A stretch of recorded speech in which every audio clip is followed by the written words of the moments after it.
자, 안녕하세요. 반갑습니다. 여러분, 반갑습니다. 네. 한 주간도 잘 보내셨나요? 이번엔 계속 춥네요. 그죠? 사만사원도 없네. 응. 계속 영하 7도, 여기 서울은 영하 7도, 10도 왔다 갔다 하는 것 같아요. 네. 조금 날씨가 풀리면 좋겠는데, 네. 다음 주에는 좀 풀리겠죠? 이제 1월 달이 다 갔네요. 오늘 30일. 음, 자, 오늘 또 바쁘게 달려봐야 되는데, 여러분들, 자료 올려놓고 시작하겠습니다. 네.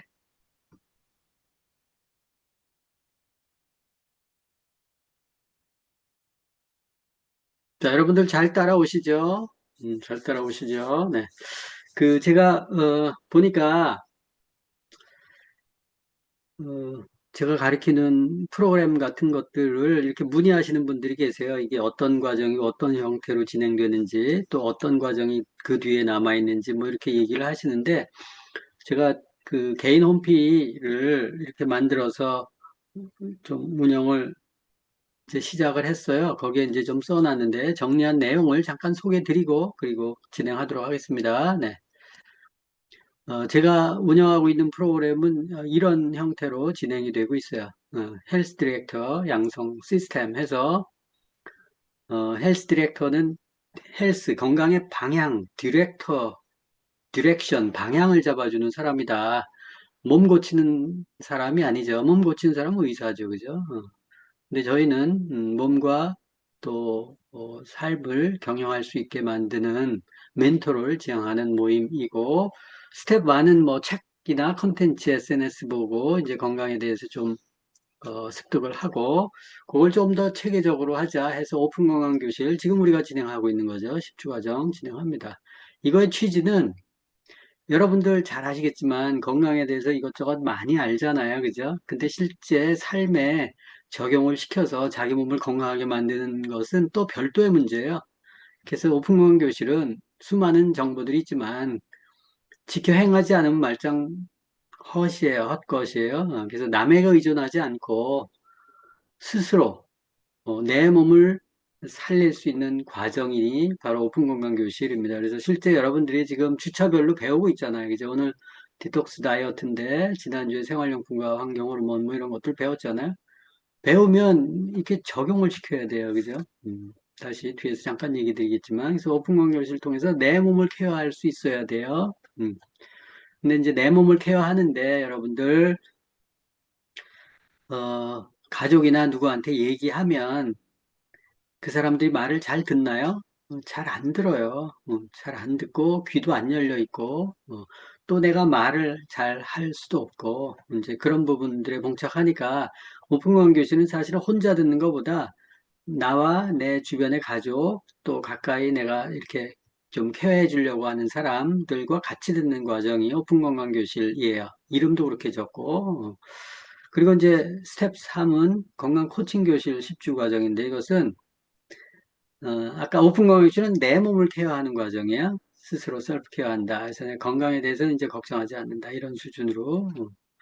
그리고 이제 그거를 주변 사람들한테 이렇게 알려주는 게 바로 필요한데, 지금 그 상태에서 나는 좋아졌지만 상대방을 좋게 하려면 좀 더 알아야 돼요. 그죠? 알고 코칭하는 방법이나 또 질병의 일반적인 것들을 알아야 돼요. 그래서 다른 사람의 몸을 살리는 전문가 과정이다. 그래서 내 몸을 살리는 과정이 오픈 건강 교실이라면 건강 코칭 교실은 나와 내 가족뿐만이 아니라 다른 사람의 몸을 케어해 줄 수 있는 과정이다. 이렇게 생각하시면 돼요. 그래서 오장육부 전체적으로 좀 배우고 질병에 대해서 조금 들어갑니다. 그리고 이제 디톡스 마스터 8주 과정, 이것은 이제 실제 우리가 건강 문진을 하고 체질을 보고 또 체질에 맞게 식품을 쓰고, 이런 방향을 잡아주는 게 디톡스 마스터 과정이에요. 이제 이런 것들을 습득하면, 어, 우리 천만 같은 것들, 이 습득하면 천만 이렇게 만드는 게 그렇게 어렵지 않아요. 실제 이것만 잘 이해하면 소비자 애용자들 많이 만들어낼 수 있어요. 그리고 이제 끝으로는 JY 헬스 디렉터 과정, 그래서 제 이름과 기준으로 활동할 사람을 정한다. 한국에서는 이렇게 하는 사람이 없으니까, 그래서 제가 이 길을 갖고 또 저처럼 이렇게, 음, 어, 건강에 대해서 관심 있는 사람들, 의사는 아니지만 바른 정보로 사람들에게 이렇게 케어해주고 가이드해 줄 수 있는 사람을 양성하는 게 제 목표야. 제가 없어도 돌아가는 시스템을 만들기 위해서 그렇습니다. 그래서 이런 과정을 거쳐서 하는데, 오픈 건강 교실과 건강 코칭 교실은 일반인들에게 오픈하고, 스텝 4와 5는 제가 이제, 어, 이거는 사람들을 키우는 관점이기 때문에, 제가 이렇게, 저분이 자질이 괜찮은 것 같다. 소양도 괜찮은 것 같다. 인격도 잘 갖춘 것 같다. 생명을 다루는 거기 때문에, 이제 그렇게 하면 이제 그런 분들 선별해서 이렇게 4와 5단계 이렇게 끌어주는 그런 형태로 진행을 하고 있습니다.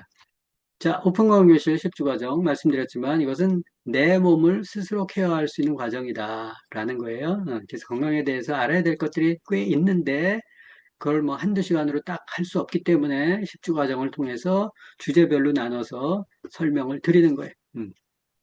듣고 여러분들이 받아들여서 내 삶에 적용해서 내 몸을 바꿔내면 그러면 성공이죠, 그죠? 두 번째, 이제 좀 더 내 몸을 떠나서 다른 사람의 몸도 살리는 전문가 과정을 좀 배우고 싶다 그랬을 때 이제 건강코치 10주 과정인데 어, 이것은 내 말을 믿어야 돼요, 상대방이. 근데 믿으려고 보니까 신뢰가 안 가. 질문하면 아는 게 없어. 그리고 제품만 그냥 설명하지, 뭐 이렇게 구조나 인체 구조나 또 오존 반응이나 또 뭐 이런 메커니즘에 대해서는 설명을 잘 못해. 그러면 맡겨지지 않죠. 이제 그런 것들을 충족시키기 위해서 대응할 수 있기 위해서 그런 정도 인력은 키워야 되겠다 해서 이제 지금 인체 시스템의 비밀 완투를 통해서 오장육부에 대해서 쭉 하고 약간의 코칭 스킬이나 뭐 이런 부분들을 배워요. 자, 그렇습니다. 일단 그 정도 설명드리고 풍광교실 지금 시크릿 건강 핸드북으로 하고 있고 아는 만큼 건강이 보인다 그랬어요. 지금 우리가 1주차 인체 자연실 면역력, 2주차 음식 바꾸세요. 라고 설명을 드렸어요. 현미채식하세요. 그리고 어, 그 육류 같은 경우도 식물성으로 바꾸시고 오메가3도 좋은 오메가3 뭐 이런 것들 얘기한 게 2주차예요.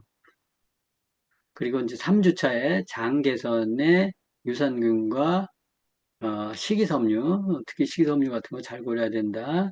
또 장 관리도 잘 해야 된다. 이렇게 설명을 드렸어요. 그 설명을 드리고 하면 그거를 내 삶에 내가 어떤 부분이 비어 있네, 어떤 부분이 미스했네, 그런 부분들을 찾아서 여러분들 삶에 적용을 시키는 거예요. 그거는 일일이 쫓아가면서 할 수가 없어요. 그래서 여러분들에게 알려드리는 거예요. 그럼 취사 선택을 여러분들 하시고 내가 몸이 아파, 그러면 아픈 이유가 있거든요. 그걸 찾아야 돼요. 그게 음식인지, 아니면 뭐 주변 환경인지, 예, 또 아니면 마음인지 이거를 잘 봐서 그걸 이제 예, 해결해가는 것들을 여기서 쭉 제시를 하는 거예요. 생활용품과 경피도 배웠죠? 4주차 지난주에 뭘 배웠어요? 환경호르몬 배웠죠? 음, 세제용품, 화장품 중요하네. 치약 굉장히 중요하네. 주방용품도 뭐 이렇게 국그릇, 밥그릇, 설거지 세제, 남내 어유 보니까 머리에 그 합성계말성제 들어가 있는 샴푸를 썼더니 뭐 자궁에 혹도 생기고 유방에 뭐 이런 여러 가지 문제들이 생기네. 바꿔야 되겠네. 이런 것들 여러분들 스스로 적용을 시켜서 하나하나 바꿔나가시라는 거예요. 바꿔나가지 않으면 의미가 없어요. 그죠? 다 아는 얘기지. 근데 정확히 잘 모르니까 못했을 뿐이에요.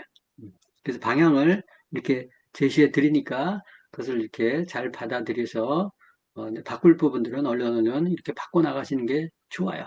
그러면 주차별로 자기 몸이 달라지는 것을 느껴요. 그걸 이렇게 예, 실제 이렇게 해보시면. 자, 5주차, 평생 요요 없는 디톡스 다이어트다. 그래서, 드디어 독을 빼는 부분, 어떻게 독을 빼고, 어떻게 뱃살을 빼는지에 대한 설명을 드리도록 하겠습니다. 나머지 이제 5주차 남아있죠. 이제 절반을 향해서 가고 있습니다. 네. 자, 오늘은 배울 게 이렇게 평생 요요 없는, 그래서 먹는 게 습관이라 그랬죠. 자기 몸 케어하는 것도 습관입니다. 그래서 그 습관이 일정하게 루틴이 만들어지고 그대로 지키면 그 상태가 되는 거예요. 들쭉날쭉 왔다 갔다 하기 때문에 요요가 있는 거지. 예. 자, 그리고 이것은 이제 내장 비만, 뱃살 개념, 또 다이어트, 음, 뭐가 문제인지, 또 비만이 왜 비만이 되는지 메커니즘을 알아야 비만을 해소할 수 있죠. 디톡스에서 톡스가 독이거든요. DE가 D, 제거하다, 해독, 디톡스 해독이라는 뜻이죠. 독스 정체가 뭘까? 디톡스 다이어트의 원리가 어떤 식으로 접근해야 맞을까? 또 디톡스 다이어트를 위한 습관 개선 프로그램이 습관 개선하는 게 굉장히 중요하죠. 이것만 되면 여러분들은 저절로 다이어트 되는 거예요. 그래서 그런 부분들 전체적으로 공부하도록 하겠습니다. 오늘도 알아야 될 것들이 굉장히 많아요. 사실 욕심이 나가지고 자꾸 이것저것 좀 더 알려드리고 싶어서 자료를 넣다 보니까 양이 늘어났어요. 그래서 어, 빨리빨리 진행하도록 하겠습니다. 자, 비만 이제 질병이죠. 그래서 의료 시장에서도 이 비만 무슨 약 같은 것들 만들어내는 회사들이 돈방석에 올랐어요. 이만큼 비만 인구가 많다는 거예요. 특히 이제 내장 지방과 피하 지방이 있어요. 배 겉살에 있는 게 피하 지방이고 장 속에 있는 게 내장 지방인데 내장 지방이 더 안 좋죠. 이게 되면 기름이 찬 거예요. 그 기름은 기름을 먹어서 찬 게 아니죠. 뒤에 설명되겠지만 탄수화물 많이 먹어서 그런 경우들이 많죠. 그러면 그 피 속에 떠돌아다니면서 혈관도 굳어요. 음, 막히죠. 이제 그런 일들이 벌어지면서 뚱뚱해져요, 점점 더. 운동에도 안 빠지고. 그래서 비만을 고치기 위해서 뭐 먹는 약 같은 것들 삼켜서 당 수치 떨어뜨리듯이 눈 가리고 아웅 자기 몸을 속이려고 하죠. 그럼 분명히 그 대가를 지불합니다. 음, 그래서 식습관을 교정해야 돼요. 생활 습관을 교정해야 돼요. 근데 자기가 그 안에 들어가 있으니까 몰라요. 그리고 의지가 없으니까 안 지켜요. 그래서 계속 그 몸 상태를 유지하는 거죠. 그래서 혼자 다이어트 하기가 힘든 거예요.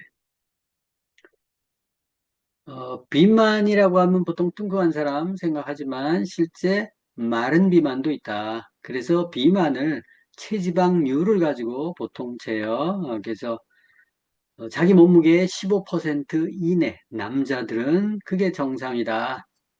여성들은 4분의 1, 자기 몸무게가 60이다. 그럼 6, 5, 30, 6, 2, 12. 그러면 15kg 정도가 지방인데 그 이상 되면은 조금 음, 혈관이 기름이 찬다 이런 뜻이에요. 그래서 이제 체지방률이 남자들이 20% 넘으면 여성들은 30%, 뭐 조금 나이 감안해서 있는 분들은 뭐 하여튼 30%를 안 넘는 게 좋아요. 그래서 그런 체지방을 관리해야지 몸무게보다는 더 체지방이 중요하다라는 거예요. 자, 이 아까 피하 지방과 내장 지방이라 그랬어요. 피하 지방은 겉 지방이고 내장 지방은 속 지방이에요. 이 속 지방이 붙어 있으면 그 기름이 찬 거예요. 그러면 이게 혈관을 따라서 간으로 들어가서 지방간을 양성해요. 지방간이 붙으면 지방이 붙는 거예요, 간에. 혈관에 기름이 덕지덕지 붙는 거예요. 그러면 피가 잘 들어가지 못하죠. 그럼 해독을 못하는 거예요. 음. 그 염증이 생기고, 간염이 생기고, 간경화가 생기고, 암이 생겨요. 이게 혈관에서 들어가면 찐득찐득해져. 고지혈증. 그래서 혈액이 잘 안 돌아요. 혈압이 높아지죠. 또 혈관도 굳죠. 심장으로 가면 협심증, 또 심근경색, 심장마비에서 관상동맥 같은 것들이 막혀요. 심장마비. 뇌로 가면 뇌경색, 뇌졸중. 세포에 기름이 차면 당뇨가 와요. 왜냐하면 세포에 기름이 찼다는 것은 우리가 먹고 남은 포도당은 지방으로 전환해서 저장시키죠. 세포에 지방이 많이 있으면 혈당이 들어와서 세포 문을 놓고 해도 세포가 문을 안 열어요. 그러면 당을 세포 안으로 못 집어넣죠. 그 당을 지방으로 전환해서 지방이 쌓여 있기 때문에 그래요. 그래서 당뇨예요. 그러니까 그 원리를 이해하셔서 이게 내장 지방이 간, 혈관, 심장, 뇌, 오장육부 다 망가뜨리네. 이렇게 지나치면 그렇다는 거예요. 그래서 3대 난치병, 그래서 고혈압, 당뇨, 암 이렇게 얘기하죠. 자, 비만이 왜 질병인가 설명해.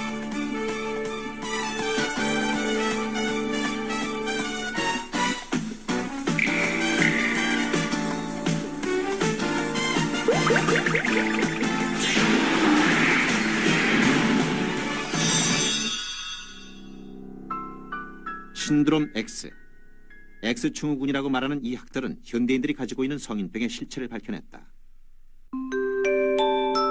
수많은 성인병의 실체가 모두 하나라는 것을 밝혀낸 신드롬 X.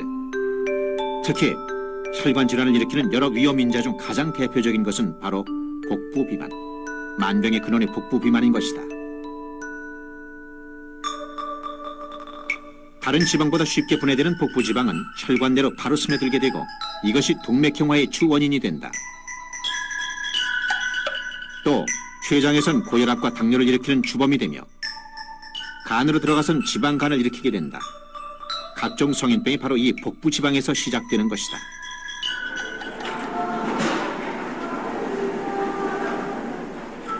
오늘도 정상대 씨는 헬스장에서 하루를 시작했다.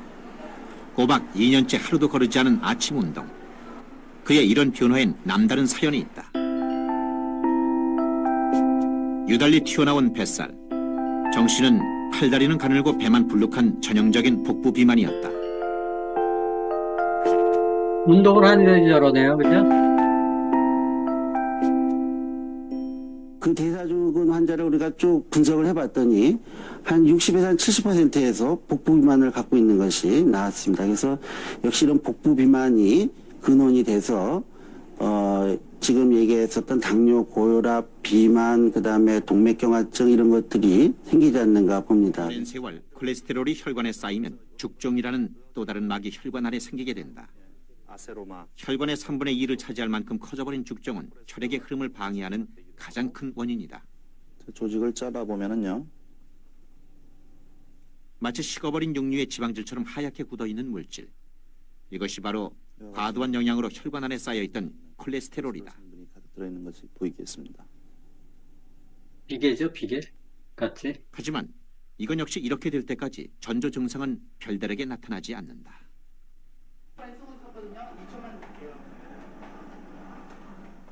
콜레스테롤 수치도 높았고 지방간이 있었던 유 씨. 가끔 가슴 통증이 있었지만 한 번도 심장병을 의심해 본 적은 없었다. 그런 그가 얼마 전 이웃의 돌연사 소식을 듣고 검사차 병원에 들렀다. 그런데 너무나 뜻밖의 결과가 나왔다. 병명은 급성 심근경색. 멀쩡하던 사람이 하루아침에 생과 사의 기로에 서 있는 중환자가 되어버린 것이다. 콜레스테롤과 지방질이 가득한 혈관 속. 이런 과잉 영양이 쌓이면 혈관은 점점 좁아지다가 어느 순간 완전히 막히게 된다. 그리고 그 막힌 곳이 심장이나 뇌라면 그것은 곧 돌이킬 수 없는 엄청난 결과, 죽음을 초래하게 된다. 언제부터인가 방송에서 사라진 얼굴 조정현. 그를 만날 수 있었던 건 이른 아침 한강변에서였다. 한창 일할 나이인 40에 찾아온 뇌졸중. 2년간의 투병 생활이었지만 아직 제 몸 하나 가누기도 힘든데 후배들과 함께 예전처럼 다시 뛰고 싶지만 그것은 아직 이룰 수 없는 희망에 불과하다. 내가 조란에 그리스도 좋아하지. 전화 5월 16일 날 뇌졸중은 그에게서 너무 많은 것을 빼앗아갔다. 가장 치명적인 것이 언어 장애. 개그맨으로선 사형 선고나 다름없었다. 어디서 하냐고 삼사체육회. 그거 오늘 결정돼요. 어디서 하는지. 그래. 잃어버린 게 있다면 어떤 게 가장 큰 게 있을까요? 잃어버린 게 있다면. 방송 주스랑. 방송 출연. 자, 아시는 분이죠. 좀 오래된 것인데, 안타깝죠. 40세에 저렇게 왔으니, 그죠? 그래서 평소에 건강 관리를 조심해야 돼요. 저렇게 쇼크 오면 대책이 없어요. 자, 과거에는, 비만 원인을 많이 먹고 운동 안 해서 그래. 그래서 요새 소식하고 운동 많이 하죠. 그래서 헬스클럽들이 엄청나게 많이 생겼는데 비만 인구는 계속 늘어난다. 그게 헬스장 다닌다고 아까 뱃살 안 빠진 거 보셨죠? 운동한다고 해서 되는 게 아니에요. 이게 생활 습관 자체가 교정되지 않고 장기간 형성되어 왔기 때문에 생활 습관을 교정하지 않으면 며칠 굶고 운동 빡시게 한다고 해결되는 문제가 아니라 그 사는 환경이 바뀌고 먹는 음식이 바뀌고 생활 습관이 바뀌었기 때문에 비만의 원인도 과거와는 다르다라는 거예요. 그래서 비만이 되는 원인이 뭘까? 그랬더니 일단 비만인 사람들이 공통적으로 탄수화물을 많이 먹어요. 대신 양질의 단백질, 지방, 비타민, 미네랄 적다. 이건 보통들 많이 알고 계시죠? 그래서 탄수화물을 먹으면 이제 혈당이 높아지고 혈당 조절하기 위해서 인슐린이 분비되고 그러면 인슐린은 지방을 저장하죠. 당을 지방으로 전환해서 저장시키죠. 저장하는 호르몬이 인슐린이에요. 그래서 인슐린이 많이 나오는 음식을 먹으면 살이 찔 수밖에 없어요. 시도 때도 없이 뭐 먹으면 인슐린이 계속 나와서 계속 찌는 형태로 가는 거예요. 그래서 자주 먹는 사람, 특히 탄수화물 중심으로 많이 먹는 사람, 이런 사람들이 살이 찔 수밖에 없죠. 두 번째는 스트레스다. 스트레스를 받으면 불편해요. 불편하면 교감신경이 항진이 돼요. 그러면 본능적으로 뭘 먹기를 좋아해요. 장이 연동을 하면 기분이 좋아지기 때문에. 그래서, 먹어서 스트레스 해소한 사람들이 많이 있죠. 세 번째는 다양한 습관들이다. 어떤 습관? 안 움직이는 습관, 책상에 오래 앉는 습관, 또 잠 안 자는 습관, 또 식사도 늦게까지 뭘 먹는 습관.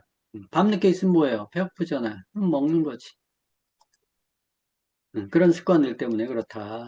그래서 우리가 살이 찌는 것은 이렇게 단순히 칼로리만 또 음식을 또 많이 섭취한다고만 살찌는 건 아니고 이 생활 습관이 바뀌면서 이 호르몬과 관련된 신진대사 체계가 망가졌기 때문이다. 이 호르몬은 아까 인슐린 호르몬 그리고 스트레스와 관련된 코르티졸 호르몬 또 갑상선 호르몬 이런 호르몬들이 균형을 이루면 또 환경 호르몬 아까 지난주에 얘기했었죠. 이제 그런 것들이 들어오면 호르몬 교란들이 일어나요. 그럼 교란이 일어나면 몸이 망가지는 거예요. 또 우리가 호르몬 중에서 식욕과 관련된 것 어느 정도 먹으면 배불러야 되잖아요. 그게 렙틴 호르몬이에요. 그리고 배가 고프면 그렐린이라는 호르몬이 제대로 나와야죠. 근데 이제 저런 것들이 망가지는 거예요. 배가 불렀는데도 렙틴이 안 나와. 배가 고픈데도 그렐린이 안 나와. 뭐 이렇게 되면 이게 엉키는 거겠죠. 그래서 그 호르몬을 바로잡는 게 중요하다. 코르티졸은 아까 스트레스, 항스트레스 호르몬, 스트레스 받으면 힘을 써야 되잖아요. 그 힘 쓸 때 나오는 호르몬이 코르티졸, 또 갑상선 호르몬, 기능 항진 이런 것들이 이제 그런 호르몬이에요. 이 호르몬 대사에 문제들이 생기면 그 문제가 생기는 거예요. 그리고 또 굶어요, 그죠? 그러면 이 굶으면 비타민, 미네랄 이런 것들이 부족해지고 또 호르몬 쪽에 문제를 일으키면서 몸이 악화돼요. 그래서 음식을 잘 섭취하는 것은 음식은 칼로리만 보는 게 아니에요. 사실 음식은 호르몬을 조절해요. 호르몬의 원료가 피예요. 피에 들어가 있는 영양소가 음식으로 들어가기 때문에 사실 음식을 잘 먹으면 호르몬 조절이 저절로 되는 게 맞는 거예요. 호르몬제를 따로 투여하는 것이 아니고 그래서 내 몸에 부족한 영양소가 뭔지 알아내고 그리고 잘못된 식습관, 생활 습관으로 교정해 주는 거예요. 그럼 호르몬이 바로 잡아요. 그래서 호르몬 바로 잡는 것은 피를 깨끗하게 해주면 돼. 예. 그래야 이제 건강한 다이어트, 평생 요요 없는 다이어트가 된다. 그래서 오늘 그 부분을 설명을 드리도록 할 거예요. 그래서 호르몬 조절의 아주 기본적인 것은 먹는 것과 잠자는 것이에요. 그래서 규칙적인 식사 중요하죠. 충분한 수면 중요하죠. 이 두 개만 해도 호르몬과 관련된 질병을 앓는 사람들은 저 두 개만 잡아도 저게 약간 운동 들어가는 거예요. 그죠?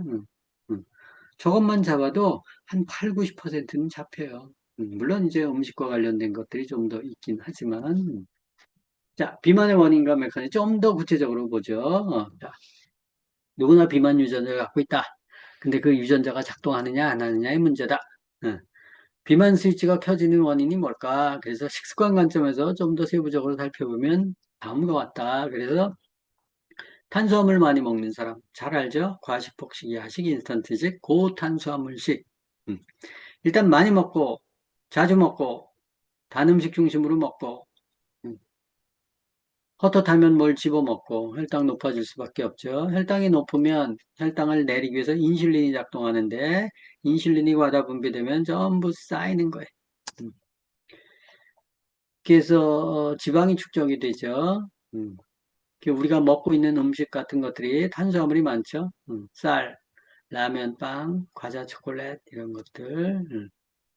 또 성인이 하루에 필요한 탄수화물보다 훨씬 더 많이 먹는다. 적정 비율이 총 열량의 40% 정도 수준인데 우리는 6, 70%가 넘어요. 보통 한 7, 80%될 거예요. 탄수화물 비중이. 그래서 이 비중이 탄수화물 비중이 너무 높기 때문에 이걸 줄이는 게 중요하다. 그래서 탄수화물 40%, 단백질, 지방 30% 이렇게 균형이 중요하죠. 저거 맞추기가 쉽지가 않아요. 그랬더니 자, 우리가 음식을 먹으면 소화 과정을 통해서 대사를 해서 세포가 일을 하게 만들죠. 그 세포가 일을 하면서 우리가 에너지를 얻어요. 우리가 탄수화물이 들어가면요. 잘게 쪼개요. 그래서 일당으로 만드는 게 단순당, 포도당 이런 것들이죠. 이 포도당이 세포로 이동해서 들어가죠. 그럼 세포의 먹이가 돼서 에너지를 발생시키는 거예요. 이 당이 세포로 이동할 때 옮겨주는 게 인슐린이라고 얘기했죠. 그래서 탄수화물 형태, 포도당 형태로 집어넣는 게 아니고 이거를 압축해서 지방 형태로 전환해서 저장을 시켜요. 그래야 저장 공간이 좁아지기 때문에 그래요. 이제 그거와 관련해서 자, 그러면 지방은 어떻게 되느냐? 지방도 입자가 제일 크다 그랬죠? 그래서 그걸 분해해요. 그래서 지방산으로 만들어요. 글리세롤하고 동그란 지방 덩어리예요. 입자가 크기 때문에 혈관으로 못 들어와요. 그래서 림프관으로 들어간다 그랬죠. 지방산은. 그래서 이제 그 세포로 심장으로 들어가서 움직이면서 이제 세포로 들어가요. 그래서 에너지를 발생시키죠. 근데 이제 거기서 조금 아셔야 될 게 지방이 혈액을 타고 세포로 들어가야 되는데 세포로 들어갈 때 포도당은 인슐린을 통해서 들어가지만 이 지방은 이 세포로 이동할 때 그 세포에서 이제 연소를 시켜줘야 되거든요. 그때 이제 L카르니틴 뭐 이런 단백질 같은 것들이 필요해요. 그래서 혈액은 아니 그 지방은 지방 자체로 움직이지 못해요. 그래서 단백질과 결합이 돼서 들어가는데 거기에 이제 카르니틴이라는 게 들어가면서 연소를 시켜줘요.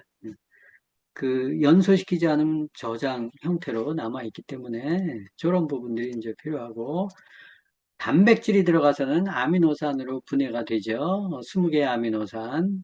그래서 그 아미노산이 이제, 어, 들어가는데 이 단백질은 쓰임새가 많기 때문에 탄수화물은 저장이 많이 되잖아요. 그죠? 어, 그래서 간과 근육에 저장하고 빨리 쓸 것들은 더 꾸역꾸역 들어오면 뱃살에 집어넣는다고 얘기했어요. 그래서 뱃살이 이렇게 나오는 거예요. 팔뚝, 엉덩이 뭐 이렇게. 예, 단백질은 쓰임새가 많기 때문에 사실은 저장이 잘 안 되죠. 단백질은. 근데 이제 이게 근육이나 뭐 이런 쪽에 또 이제 그 쓰임새가 많기 때문에 혈액에도 많이 넣어. 혈액의 8%가 우리 단백질이잖아요, 그죠? 그리고 효소 대부분 단백질이고 피도 단백질이고 머리도 단백질이고 그래서 그런 것들이 이제 쓰임새가 많이 있어서 있는데 이제 그것들이 부족하면 이 근육이나 뭐 혈관이나 이거 다 단백질이거든요. 그걸 다 분해해내서 에너지로 쓰죠. 그래서 단백질이 부족하지 않도록 신경 쓰는 게 중요하죠. 근육이나 간이나 이런 것들이 혈관이나 이런 거 약해지기 때문에 그래요. 그래서 탄수화물, 단백질, 지방이 들어갔을 때 어떤 소화 과정을 통해서 이게 세포로 이동하고 에너지가 발생하는지를 메커니즘을 잠깐 보여드린 거예요. 그래서 요소에 이제 어떤 식품 같은 것들을 통해서 세포로 이동해서 잘 에너지로 잘 태워주도록 만드는 게 에, 지방을 저장하지 않는 일이다 하는 것들을 보여드리는 거예요. 자, 단백질과 지방 잠깐 설명드렸지만 이것은 호르몬과 효소와 피와 뼈와 모든 거의 원료가 단백질 그리고 지방이에요. 그래서 이게 부족하면 어, 단백질, 근육을 분해해서 쓰죠. 지방을 분해해서 쓰면 얼마나 좋겠어요. 근데 지방을 분해하려면 여러 가지 비타민, 미네랄이 보조적으로 필요해요. 그게 없으면은 근육을 분해해서 쓰거든요. 그래서 근육을 손상시키지 않고 뱃살을 태워서 에너지로 쓰게 하는 게 중요해요. 그래서 우리가 디톡스를 할 때 양질의 단백질을 먹어주는 이유예요. 단백질을 먹지 않으면 근육이 분해가 돼요.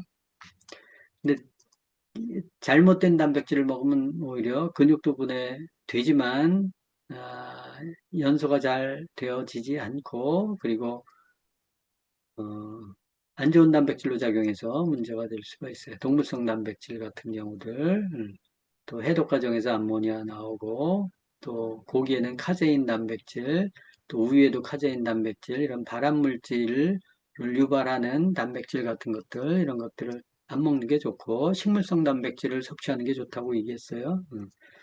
그래서 동물성 단백질 같은 경우는 이제 저런 부분들이 있기 때문에 혈관경화를 유발할 수 있다라는 거예요. 그래서 고기 많이 먹는 사람은 심장병에 걸리잖아요. 지방은 트랜스 지방보다 포화지방보다는 불포화 지방이 좋죠. 불포화 지방에는 오메가3, 6, 7, 9 이런 게 있는데 7과 9은 몸에서 만들어져요. 그래서 몸 안에서 안 만들어지는 오메가3와 오메가6가 중요한데 그래서 필수 지방산이에요. 몸에서 못 만들기 때문에 이건 외부에서 섭취해야 돼요. 우리 몸은 30조 개의 세포로 되어 있는데 세포막이 전부 맨질맨질하잖아요. 그게 다 기름이 껴 있어서 그래. 지방. 이 오메가3와 오메가6의 비율이 중요하다. 그래서 이 비율이 잘 맞아야 되는데 예, 살찐 사람들 봤더니 10대 1 이상이더라. 어마무시한 사람들은 60대 1이더라. 근데 이 오메가6가 많은 게 대표적으로 옥수수인데 이 옥수수를 많이 먹은 사람들이 오메가6 비율이 너무 높더라. 옥수수를 먹는 게 아니라 봤더니 옥수수로 만든 식용유, 옥수수로 만든 감미료, 달콤하게 하는 것들, 감미료, 또 커피의 시럽 이런 거 다 옥수수로 만들죠. 그것도 GMO로. 동물 사료 이거 다 GMO로 만든 옥수수. 그래서 그 동물을 또 많이 먹으니 고기 좋아하고 하니까 그거 먹으니까 오메가6 비율이 엄청나게 높더라라는 거예요. 그래서 이 오메가6 섭취를 가급적 줄여라. 오메가3 섭취는 늘리고 그래야 건강하게 살 빠질 수 있는데 기름의 밸런스가 깨져서 살이 찌네라는 것을 과학적으로 보여준 영상에 보세요. 지방산 연구의 세계적 권위자인 시모포르스 박사. 그는 지방산 균형이 잘 맞는 식사가 건강을 지켜준다고 말합니다. 건강 식단으로 알려진 지중해 식단의 오메가6와 오메가3의 비율은 1대1, 최소한 4대1의 비율은 지켜야 건강한 식사라고 할 수 있습니다. 그런데 현대 서구 식단의 오메가 지방산 비율은 심각할 정도로 균형이 깨져 있습니다. We went to the supermarket here in Washington D.C. and got 6 supermarket eggs, and we found out that they had huge amounts of omega-6 fatty acids. They had a ratio of 20-1, and at first we couldn't believe it. 시모포르스 박사는 이전 연구를 통해 자연 상태의 달걀은 오메가6와 3의 비율이 1대1이라는 것을 알고 있었습니다. 골고루 먹었을 때 그런데 슈퍼마켓에서 구입한 달걀은 왜 오메가6의 비율이 이렇게 심하게 높았을까요? Because animals are grain-fed.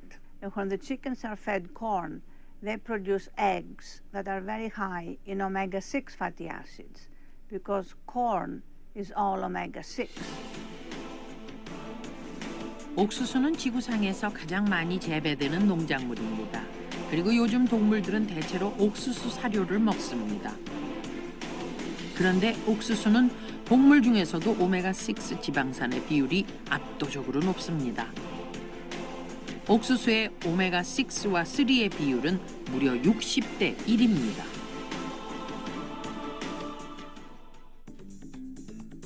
그렇다면 한국의 식단은 어떨까요? 우리는 시모포르스 박사가 했듯이 슈퍼마켓에서 중간 가격의 계란과 소고기를 구입했습니다. 그리고 지방산 분석을 의뢰했습니다. 결과는 놀라웠습니다.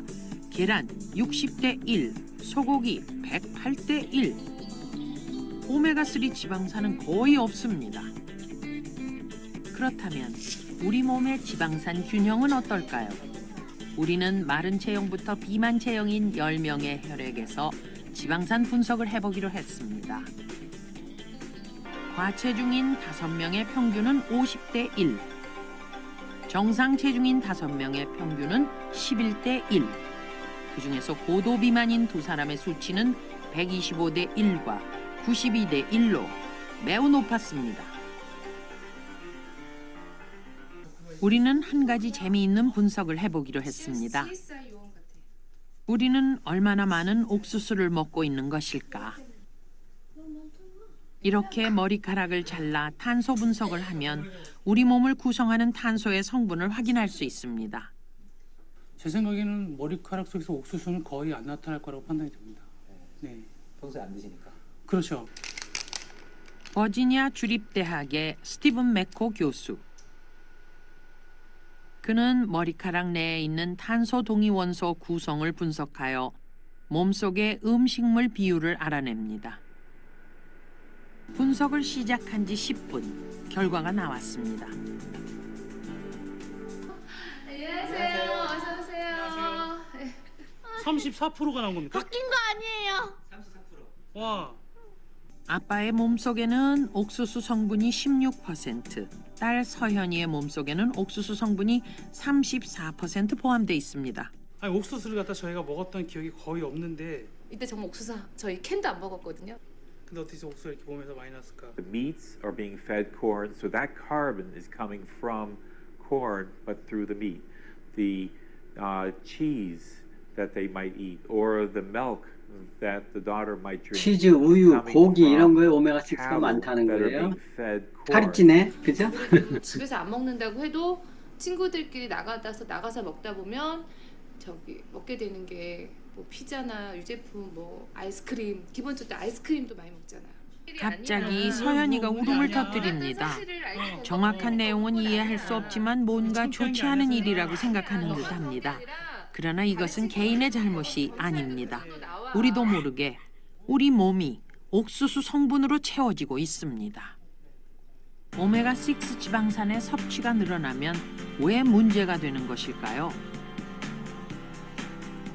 저명한 생리학자 헐버트 교수는 오메가6 지방산 자체가 문제가 아니라 불균형이 문제라고 말합니다. Mostly we find omega-3s and omega-6s in cell membranes. Around every cell there is a very thin membrane. This cell membrane is made up of these fat. 오메가6와 오메가3는 둘 다 세포막을 구성하는 필수 지방산입니다.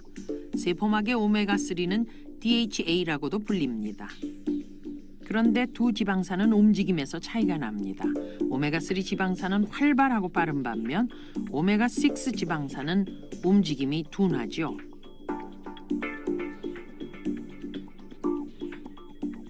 움직임의 차이는 세포막의 성격에 영향을 주는데요. 세포막의 오메가3 지방산이 충분하면 세포막의 구성물이 활발하게 움직입니다. 덕분에 호르몬과 빠르게 반응할 수 있고 포도당과 같은 물질도 세포 안으로 잘 들어옵니다. 그런데 움직임이 둔한 오메가6가 많으면 정반대의 현상이 벌어집니다. 세포막의 구성 요소들이 이동하는 속도가 느려지고 결과적으로 대사 속도가 둔화됩니다. Many side effects of omega-6. Certainly they increase the blood pressure because they constrict the blood vessels. They increase the risk of heart disease because they clump the platelets, they're prothrombotic. They increase adipose tissue and fat because they increase the number and the size of the fat cells. And lately we found out that they also increase the aging of the cell. 자, 오메가6 비율이 높으면 살이 쪄요. 그리고 혈관도 기름이 차요. 그래서 오메가3와 6의 비율이 굉장히 중요하다. 그래서 퉁퉁한 사람들 봤더니 오메가6 비율이 엄청나게 높잖아요. 엄청나게 높다는 것은 옥수수를 많이 먹었다. 옥수수는 고기, 우유, 이런 쪽에 많이 들어가 있다. 치즈, 피자, 이런 것들 많이 들어가 있으니까 그런 것들을 과자나 이런 것도 다 계란 안 들어간 거 없죠, 그죠? 이제 그런 것들을 조심해야 된다. 비율이 안 맞는다, 그럼 오메가3를 먹어야죠. 근데 양질의 오메가3를 찾기가 쉽지가 않아요. 닭들이 1대1이라 그러잖아요. 이렇게, 밖에서 이렇게 풀 뜯어 먹는 것들. 여러 풀에 골고루 먹으면 1대1이에요. 오메가3와 6의 비율이. 옥수수만 잔뜩 먹으니까 60대1 이렇게 되는 거예요. 그래서 생태계가 망가진 거죠. 자, 유산균과 식이섬유의 부족. 또 살이 찔 수 있다. 유산균 부족하면 여러분들 많이 아시죠? 장내 유익균보다 유해균이 많아지면 먹은 음식이 부패가 돼서 혈액 속으로 흡수되면서 혈액이 문제가 되고 세포도 병이 들더라. 실제 비만한지 날씬한지 장내세균을 빼가지고 실험지에 넣었을 때 비만지의 장내세균 주입한지는 뚱뚱해지고 날씬한지의 장내세균을 주입하면 날씬해지더라. 똑같이 먹고 재우고 운동을 시켰는데 그렇다는 거예요. 영상 한번 보겠습니다. 이렇듯 남들과 같은 양을 먹어도 더 살이 찌는 사람들. 이들은 장내 세균 구성이 다르다 한다. 그래서 유 씨의 장내 세균을 살펴보기로 했는데 가장 많은 수를 차지하는 세균종인 박테로이데테스와 퍼미큐테스. 그의 경우는 박테로이데테스가 적은 편이다. 이는 무엇을 의미하는 것일까? 한 연구 발표에 따르면 에너지 대사 능력을 높이는 장내 세균이 존재한다는데 마른 체형일수록 박테로이데테스균의 비율이 크다는 것이다. 유민상 씨는 다른 사람에 비해 대사 능력이 높은 균이 적은 것이다. 그렇다면 박테로이데테스균을 늘릴 수 있는 방법은 없을까? 그 답을 얻기 위해 미국의 워싱턴 의과대학에선 임상 실험이 시도됐다. 12명의 비만 환자에게 1년 동안 저지방, 저탄수화물 식이요법을 시도한 후 박테로이데테스의 변화를 살펴본 것이다. 마침내 1년 후 결과가 나왔다. 흥미롭게도 식단을 바꾸었더니 박테로이데테스균의 파란 게 유해균, 빨간 게 유익균이에요. 사람들은 각각 다른 장내 세균을 가지고 있습니다. 동일한 식사를 할 경우에도 다른 에너지 대사 능력을 가지는데 두 사람이 같은 빵을 먹어도 한 사람은 90칼로리를 얻고 다른 사람은 100칼로리를 얻을 수 있습니다. 그 이유는 단지 장내 세균이 다르기 때문이죠. 장내 세균과 비만과의 관계를 좀 더 자세히 보기 위해서 쥐실험을 시도했다. 정상 체중인 것과 비만쥐를 선별한 후 각각의 장 속에서 장내 세균을 추출했다. 그리고 추출한 장내 세균을 무균쥐에게 주입한 것이다. 두 무리로 나누어 한쪽은 비만의 것을, 다른 한쪽은 정상 체중의 것을 주입하고 체중의 변화를 살펴본 것인데, 보름 후 똑같은 양의 먹이를 주었는데도 양쪽의 변화는 실로 눈에 띌 만큼 확연했다.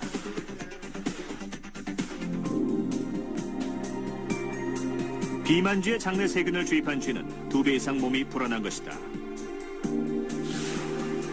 이는 장내 세균에 따라 에너지를 대사하는 능력이 다르다는 뜻. 자, 영상 보시니까 어때요? 야, 살찌고 싶으면 저런 거 살찐 쥐, 살찐 사람의 장내 균을 이식을 하면 되겠네, 그죠? 저같이 바짝 마른 사람들은. 그 반대의 경우 저렇게 되는 거예요. 그래서 내가 살이 안 빠진다 그러면 어떻게 해야 돼요? 장내 세균을 바꿔야지. 그죠? 그래서 이제 그런 부분들이, 내가 그 장내 세균의 비율 때문에 밸런스가 깨져서 그렇구나. 그럼 여러분들 마이크로바이옴 해서 체크해 보시고, 내가 이것저것 해봤는데 안 빠지더라. 유산균 바꾸시라고. 그죠? 비타민과 미네랄이 또 부족해도 문제가 될 수 있어요. 왜냐하면 이게 효소를 활성화해 주기 때문에, 이 지방을 분해하려면 여러 가지 비타민과 미네랄이 들어가야 돼요. 그게 들어가지 않으면, 분해되지 않는다고 그랬죠. 그래서 굶었을 때 근육을 분해해서 쓴다 그러잖아요. 단백질을 분해해서 쓴다고 얘기했잖아요. 금식을 하면, 단식을 하면 지방을 분해해서 에너지를 쓰면 좀 좋아. 근데 근육을 분해한다고. 그래서 이게 피골이 상접하잖아요. 그죠? 배는 그대로 있고, 지방간은 그대로 있고. 그래서 비타민 미네랄이 필요한 거예요. 이런 게 부족하면 태워지지 않는다. 태워지지 않으면 불완전 연소 된다.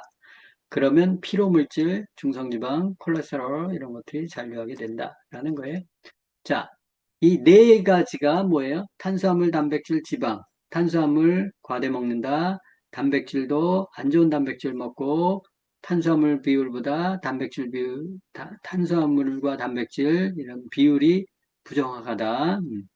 단백질을 먹어야 살이 잘 빠진다라고 해서 양질의 단백질, 지방도 아까 오메가3, 오메가6, 그리고 좀 전에 설명드렸던 비타민 미네랄, 이 네 가지가 탄단지, 그리고 비타민 미네랄, 이 균형이 굉장히 중요하네라고 보셨어요. 그 다음에 이제 근육과 운동의 부족, 이것도 기태대사량과 관계된다. 왜? 이 근육이 운동과 관련되어 있죠. 운동 안 하면 쭉 빠지는 거 아시죠? 물론 이제 단백질을 잘 먹어도 어느 정도 커버가 되지만 움직이지 못하면 근육이 훅 빠져요. 여러분들 아시잖아요. 발목 다쳐서 걷지를 못해. 허리 다쳐가지고 누워 있어. 그러면 이렇게 삐쩍 근육이 확 주는 거 아시잖아요. 그죠? 한 일주일만 해도 훅 줄잖아요. 그 운동이 중요한데 기초대사량과 관계 있다. 그래서 이것도 영상을 통해서 보시면 도움이 되세요. 그래서 여기 얘기는 뭐냐면 우리가 젊었을 때는 근육도 있고 뭐 운동도 움직임도 많이 있으니까 근육이 발달되어 있어요. 근데 나이가 들면 안 하죠. 안 움직이죠. 살찌죠. 기초대사량은 줄죠. 근육도 약해지니까. 근데 먹는 거는 젊었을 때 먹는 거랑 똑같이 먹어. 그럼 그 나머지 열량이 다 살로 가는 거예요. 그래서 찌는 거예요. 자, 영상 보도록 하겠습니다. 여기서 이제 근육을 유지하는 최고의 방법은 두 가지다. 하나는 양질의 단백질을 섭취하는 거고, 하나는 운동을 꾸준히 하는 거다. 여기서 양질의 단백질은 동물성 단백질이 결코 아니고 100% 식물성 단백질이다 그랬습니다. 영상으로 근육, 우리 몸은 요요 기본적인 왜 생활 일어나는지 활동을 하기 위해 보겠습니다. 최소한의 에너지가 필요한데 이것이 기초 대사량이다. 한 70% 잡으면 30%가 소비와 활동에 들어가요. 사용되는데 무리하게 식사량을 줄이면 에너지 대사에 필요한 영양분이 충분히 공급되지 않아 근육에서 단백질을 뽑아 에너지원으로 사용하게 되고 근육은 줄어든다. 기초 대사량은 근육의 양에 비례하기 때문에 근육이 줄어든 만큼 에너지 소비도 감소한다. 이런 몸의 변화로 결국 쉽게 살이 찌는 체질로 변해 요요 현상이 일어나는 것이다. 여성분들 식사량을 줄여서 다이어트 많이들 하시죠? 현재 이 여성의 체중은 80kg입니다. 지금부터 운동을 하지 않고 식사 조절만을 통해 20kg 감량에 성공했다고 가정해 보겠습니다. 이때 빠진 20kg에는 지방만 있는 것이 아니라 근육도 포함되어 있습니다. 즉 지방만이 아니라 근육도 함께 빠진 것이죠. 그런데 만일 다시 다이어트에 실패해서 요요 현상이 찾아오면 이번에는 줄어든 근육은 늘어나지 않고 지방만 늘어나게 됩니다. 즉 몸의 체성분이 바뀌면서 근육과 지방의 균형이 깨지게 되는 거죠. 이 상태에서 또 운동을 하지 않고 식사 조절을 통해 몸무게를 줄이면 역시 근육과 지방이 함께 빠지게 됩니다. 그리고 만일 또 다이어트에 실패해서 살이 찌면 지방의 비율만 급격히 늘어나게 됩니다. 결국 무리한 식사 조절로 다이어트의 실패를 거듭하게 되면 체중도 정상이고 겉보기에도 멀쩡하지만 근육은 거의 없고 지방의 비율이 지나치게 높은 이른바 마른 비만이 됩니다. 자, 영상 보셨죠? 그래서 요요가 오는 것은 근육이 줄었기 때문에 그랬어요. 다이어트를 할 때 근육을 건드리지 않는 게 좋아요. 근육은 그대로 유지하거나 그 정도 상태 또는 늘리면 좋겠죠. 그 지방을 분해해서 전체적으로 체중 조절을 해야지 수분과 근육을 빼가지고 체중을 일시적으로 조절할 수는 있어요. 근데 기초대사량이 근육과 비례하기 때문에 근육이 망가진 만큼 기초대사량이 작아지죠. 그럼 조금만 먹어도 살이 찌는 형태로 가는 거예요. 그래서 우리가 근육을 그대로 유지하기 위해서 단백질, 양질의 단백질을 먹고 다른 탄수화물이나 뭐 이런 부분들을 좀 조절해서 하는 게 굉장히 중요해요. 그래야 요요가 없어요. 평생 요요 없는 다이어트가 가능하려면 단백질을 잘 써야 돼요. 단백질을 쓰지 않는 디톡스는 그냥 체중 감량만 있고 100% 요요가 온다. 이렇게 보시면 돼요. 자, 디톡스 본격적으로 좀 다루겠습니다. 디톡스에서 독소의 정체가 뭘까? 장에 노폐물과 독소가 쌓여서 어쩌고저쩌고 쭉 되어 있죠. 이런 손상된 장 점막에 독소가 침투해서 혈류를 타고 온몸에 돈다. 그 오장육부가 망가진다. 그래서 피를 만들어내는 게 장이라고 얘기했죠. 해독하는 게 간과 신장이라 그랬어요. 그 조합으로 혈액이 정화가 되고 순환이 되는데 거기에 독소나 노폐물들이 떠돌면 문제가 될 수 있어요. 그래서 디톡스라는 것은 일단 들어온 독을 차단해야 돼요. 그리고 들어온 독은 배출시켜야 돼요. 그러니까 앞으로 들어올 독은 차단시키고 들어와 있는 독은 해독해서 빼내는 게 디톡스예요. 그러면 디톡스를 하면 피가 맑아지죠. 그럼 질병과 노화가 예방이 되는 거예요. 그래서 예방하고 치료하는 것을 목적으로 해서 디톡스를 쓴다라는 거죠.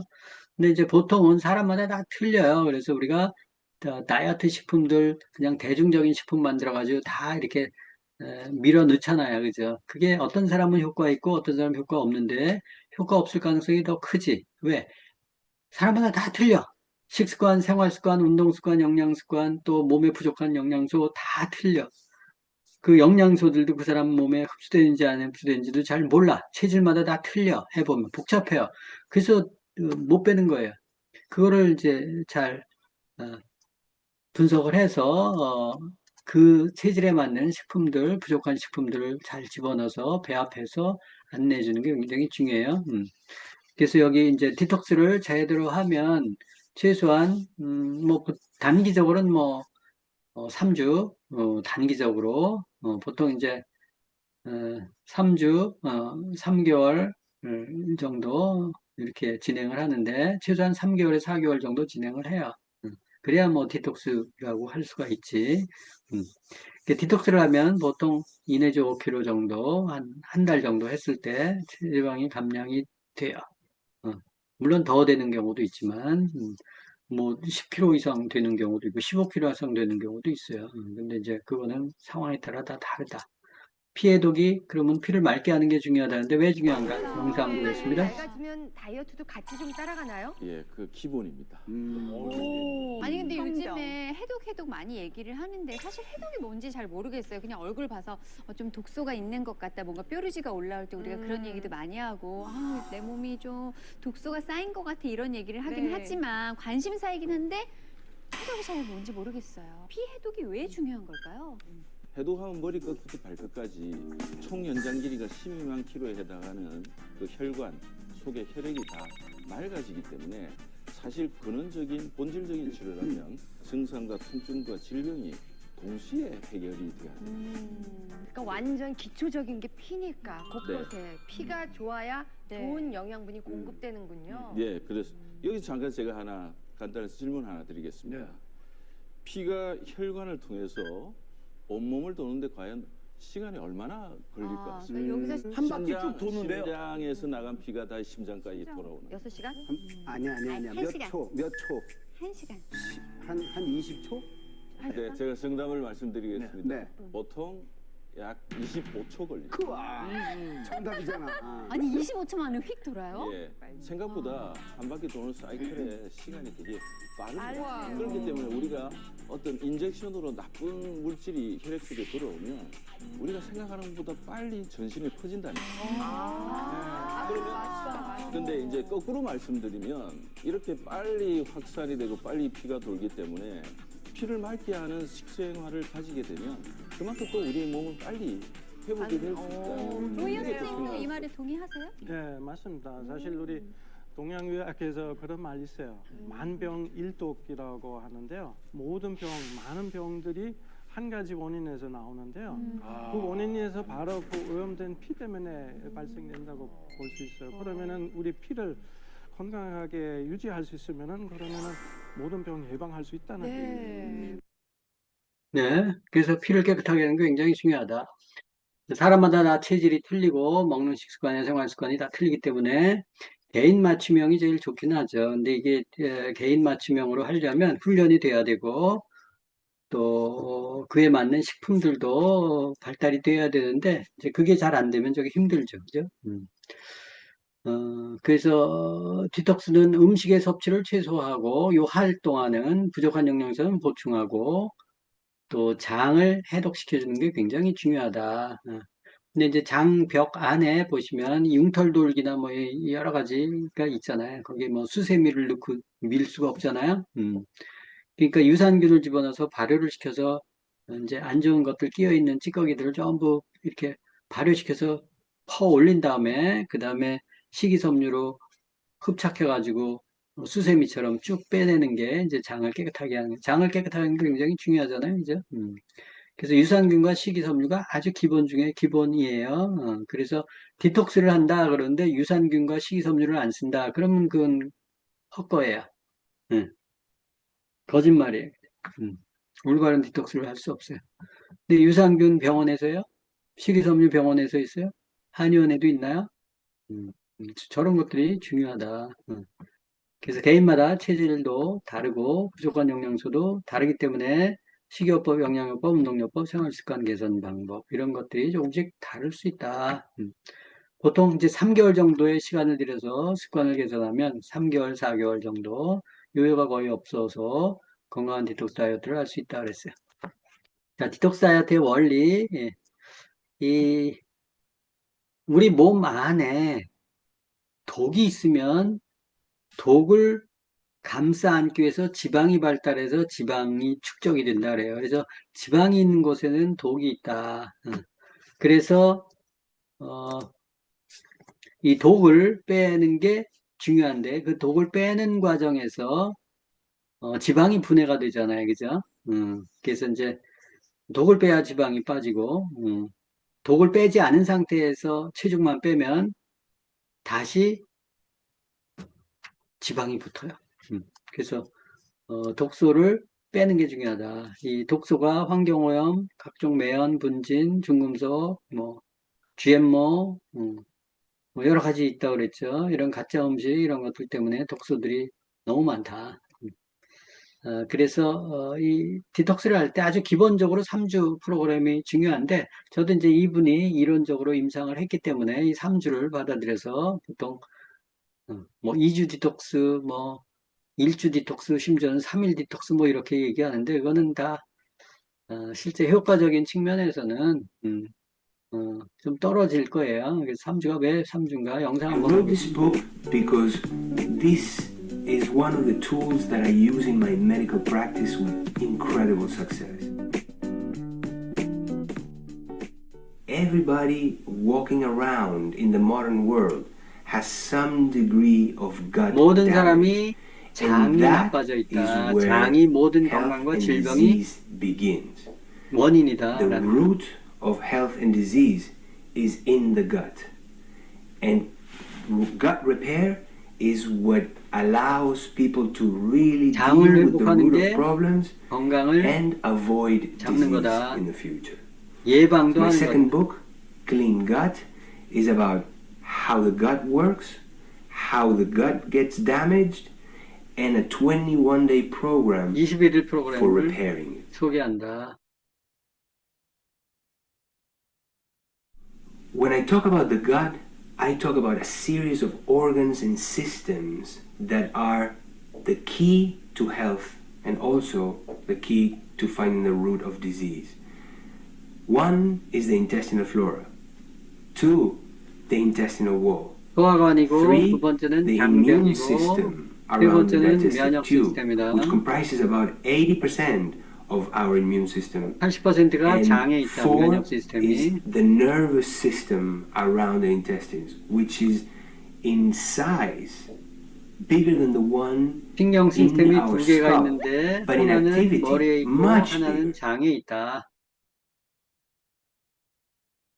When one's gut is fully repaired, one experiences what it means to be truly healthy, because gut integrity is at the root of health, and gut dysfunction is at the root of disease.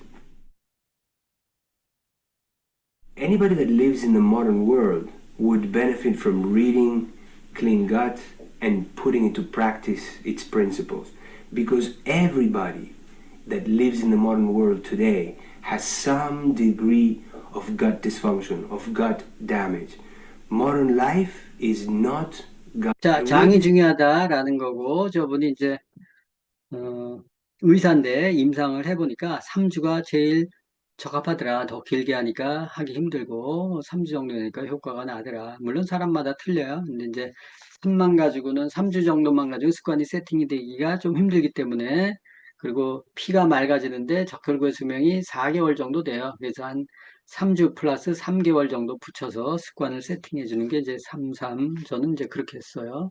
그래서 BSPS 디톡스라고 해서 저는 이름을 붙여서 독소는 대사노폐물과 외부에서 유입된 화학물질, 해독은 체내 독소를 중화시켜서 배출시킨다라는 개념이고 디톡스의 핵심은 두 가지예요. 하나는 저열량식, 세포를 열량을 최소화하면 세포 안에 있는 노폐물이나 찌꺼기들을 다 자가 포식을 해버려요. 먹어버려요. 없으니까, 먹을 게 없으니까.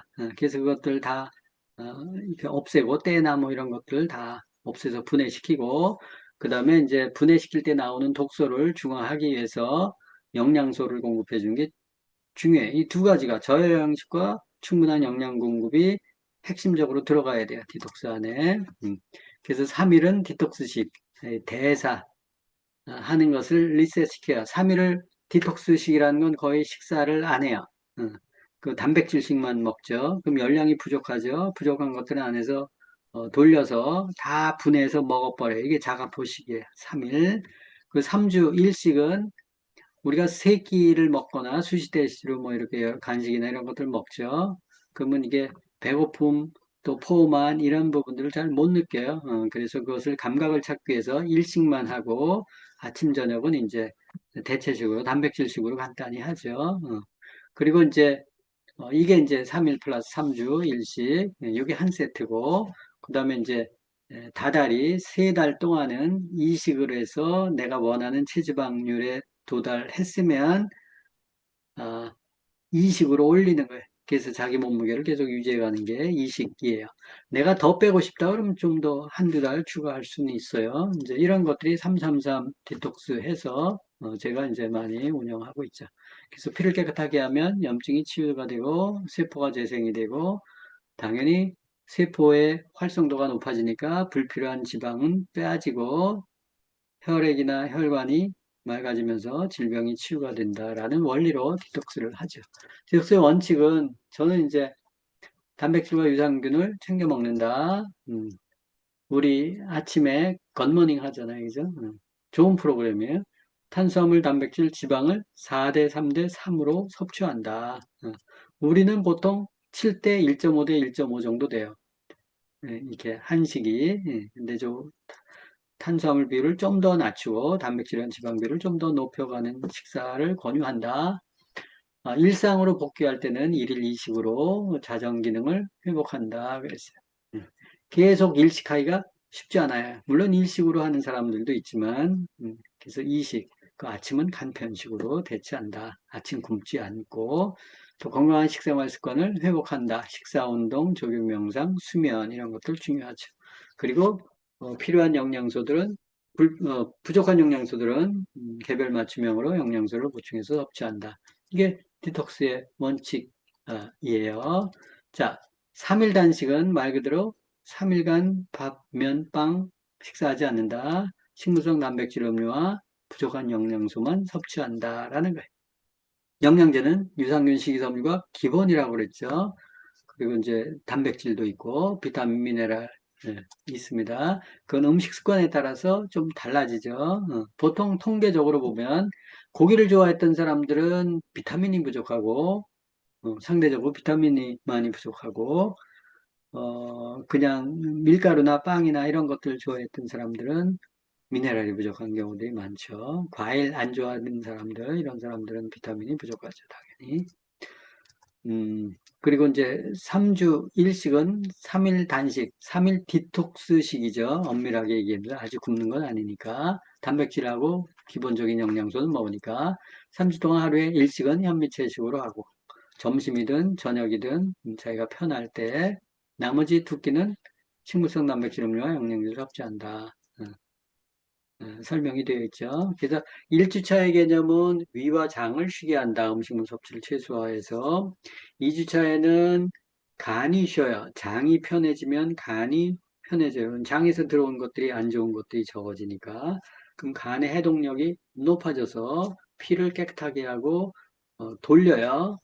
그리고 3주차에는 피가 전체적으로 활성화되면서 세포가 활성화되고 질병을 치유하고 치료병을 분해한다. 그래서 예를 들어서 아토피나 비염이나 천식이나 이런 거 있는 사람들이 디톡스를 잘 하잖아요. 그럼 한 2주차부터 2주차, 1주차, 2주차부터 막 콧물도 나오고 뭐 이렇게 아토피 같은 경우도 진물도 나오고 막 그럴 수 있어요. 막 이렇게 뽑아져 나와요. 이 배출력이 커지기 때문에. 그럼 놀라죠, 그죠? 그래서, 이거 뭐 잘못됐나 그러는데, 밀어내는 힘이에요. 그래서 설사도 할 수 있고, 또, 뭐, 아주 심한 안 좋은 사람들은 구토도 할 수 있고 그러죠. 그래서 그런 반응들을 잘 대처하는 것들도 중요하죠. 자, 333 디톡스 살 빼기 해서 운동만 가지고는 안 된다. 지방을 녹여내야 되는데 비타민 미네랄이 필요하다. 그래서 333 디톡스 하는데 이제 이렇게 아침 나절에 이 파란색으로 되어 있는 거죠. 새벽 4시부터 오전 12시까지는 독소나 노폐물 배설하는 시간이기 때문에 이때는 배부르게 먹지 말아라.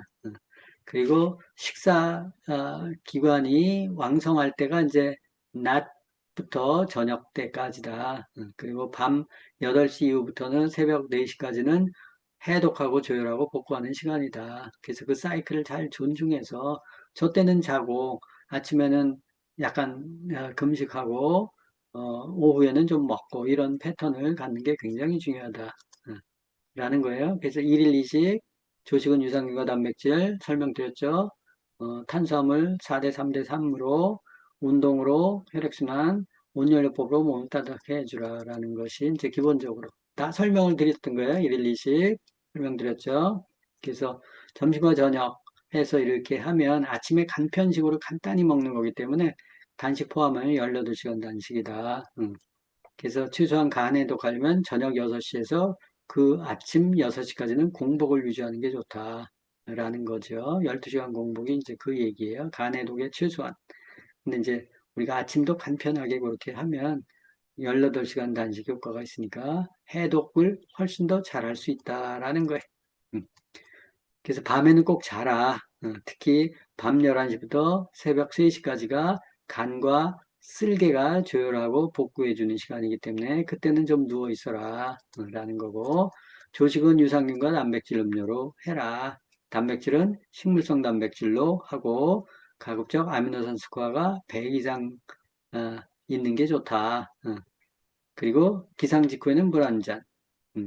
그리고 단백질, 유산균 이런 걸 통해서 근육 분해해 주는 건 막아주고 밤새, 그리고 장내 유산균을 증식시켜서 안 좋은 것들이 들어오지 않도록 해주는 게 좋다. 그래서 굿모닝으로 바꾸고, 그리고 이제 폭식, 과식, 속식, 국물식이 위 기능을 떨어뜨리기 때문에 가급적 건식 식사를 하고 현미식으로 하고 몇 번 설명드렸죠. 단백질 식단 중심으로 하고, 이때 단백질은 두부나 콩 중심으로 하는 게 좋다. 특히 동양인 같은 경우는 그래요. 그리고 아까 불포화 중심, 불포화 지방 중심에서 먹어라. 현미 채식이 중요하다. 현미 채식을 하게 되면 몸의 면역력이 강화됩니다. 이 면역력은 굉장히 중요하죠. 면역력은 비유컨대 국가의 경찰과 군대와 같은 역할을 하는 힘입니다. 국가의 군대가 약하면은, 그리고 경찰력이 약해지면은 질서, 치안, 국방이 해결이 안 되겠죠. 우리 몸에도 마찬가지 이 면역력이 그렇게 중요한 것입니다. 면역력이 약화가 되면은 외부에서 들어오는 바이러스병, 그리고 세균병에 노출이 됩니다. 그리고 거기에 감염이 되어버려서 병이 드는 것이죠. 그리고 내부에서 생기는 암을 억제할 힘을 잃게 됩니다. 그래서 암이 잘 생깁니다. 그래서 면역력은 이런 이 감염성 질환, 바이러스, 세균성 질환과 또 이 암을 억제해주는 굉장히 중요한 역할을 합니다.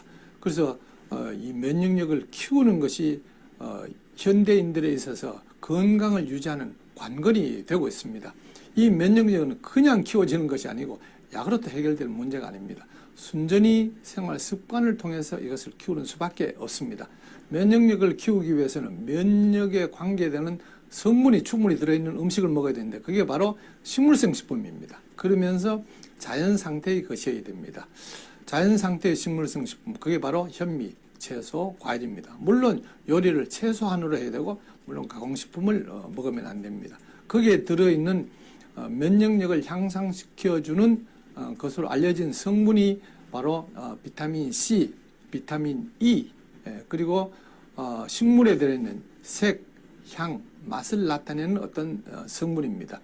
자, 이 비타민 C는 열을 가하면 죽어버립니다. 그리고 비타민 E는 기름이 많이 들어있는 곳에 같이 들어있는데 기름이라는 것은 식물에 들어있는 식물성 기름에 비타민 E가 많이 들어있습니다. 그런데 비타민 E는 공기에 노출되면 빨리 상합니다. 그래서 기름이 들어있는 곡식 혹은 이런 종류를 기름을 짜서 먹지 말고 기름이 들어있는 그 상태로 먹는 것이 좋습니다. 그리고 채소, 과일은 가공하거나 요리를 해서 색을 혹은 향을 혹은 맛을 변형시키지 말고 그대로 먹는 것이 좋습니다. 면역력은 우리 몸에 굉장히 중요합니다. 그것을 키우는 방법은 좋은 음식을 먹는 것입니다. 그래서 현미 채식의 중요성은 설명을 드렸잖아요. 그죠? 근데 이제 현미를 먹기 힘들어하는 사람들은 백미 섞지 말고 완전 현미로 현미 찹쌀과 현미 맵쌀 반반 섞어서 하는데 식감에 따라서 좀 틀리다라고 얘기했죠. 그래서 이 소화력이 좀 약한 사람은 찹쌀을 좀 넣는 게 비율을 높이는 게 좋고, 소화력이 좋은 사람들은 맵쌀의 비율을 좀 높여가는 게 좋죠. 그래서 입맛에 좀 맞고 하면 찹쌀보다는 맵쌀의 비율을 조금 더 높여 가는 게 일반적이죠. 물에 충분히 불려가지고 영양소가 뭐 9배 정도 많다니까 우리가 쌀이 주식이기 때문에 쌀을 잘 먹는 게 굉장히 중요하다. 자, 그리고 부족한 영양소 같은 것들이 우리가 식습관이나 생활 습관 이런 것들이 다 편향되어 있고 쓰는 게 다 쓰임새가 다르기 때문에 어떤 사람은 비타민 A가 부족할 수 있고 어떤 사람은 C가 부족할 수 있고 어떤 사람은 칼슘이 심하게 부족할 수 있고 이게 다 있어요. 그래서 그에 따라서 그 부족한 증상 때문에 체질이라는 것들이 이렇게 결정이 되는 거예요. 그래서 어떤 사람은 당뇨가 오고, 어떤 사람은 심장병으로 오고, 어떤 사람은 갑상선으로 오고, 어떤 사람은 뼈 쪽으로 오고 이러는 거예요. 그래서 어떤 게 부족한지를 잘 판단해내는 게 중요하죠. 혈액 검사에서 이게 다 나오면 좋은데, 우리나라 일반적인 검사에서는 그런 것들을 해주지 않기 때문에 별도의 돈을 내야죠. 그죠? 그래서 혈액 속에 비타민, 미네랄 이런 것들이 어떤 게 있고 어떤 게 부족한지를 좀 잘 파악할 수 있으면 그러면 부족한 영양소들을 먹는데 도움이 되잖아요. 그죠? 그래서 이제 그런 게 좀 어려우면 식사 습관 같은 것들을 쭉 체크하고 그 몸에서 나타나는 증상 같은 것들을 통해서 이게 어떤 영양소가 부족해서 생기는 거네. 이런 걸 유추할 수 있거든요. 그래서 이제 그런 걸 통해서 어, 이분한테는 비타민 C를 먹여야 되는구나. 오메가3를 먹어야 되는구나. 이 사람은 카로틴을 먹어야 되는구나. 이 사람은 비타민 B5 같은 경우나 뭐 이런 것들을 먹어야 되는구나. 그래서 사람마다 그런 것들이 약간씩 좀 틀린데 이제 공통적인 부분들은 있죠. 그래서 유산균 식이섬유 보통은 쓰고 단백질 파우더 쓰잖아요. 장을 관리하기 위해서 유산균 식이섬유, 몸에 맞는 식이섬유 같은 것들을 쓰고 유산균도 맞춤형으로 쓸 수 있으면 좋죠. 그게 이제 여의치 않으면 365를 쓰는 게 무난하고, 그 다음에 365 유산균, 그 다음에 유산균도 이 세균의 어떤 생태계이기 때문에 유산균을 좋다고 해서 무조건 먹는다고 내 뱃속 안에 장내 미생물들이 서로 활성화되는 건 결코 아닐 수 있다.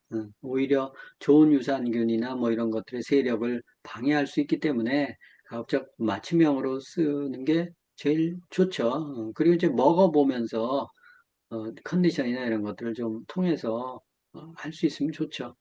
예민한 사람들은 이제 그게 가능한데 그렇지 않은 사람은 이게 좀 어려울 수는 있지만 그래서 유산균도 무조건 다 좋은 건 아니다. 유산균도 고르는 기준에 대해서 우리가 지난주에 잠깐 설명을 드렸죠. 그거에 맞춰서 이제 하는 게 좋고.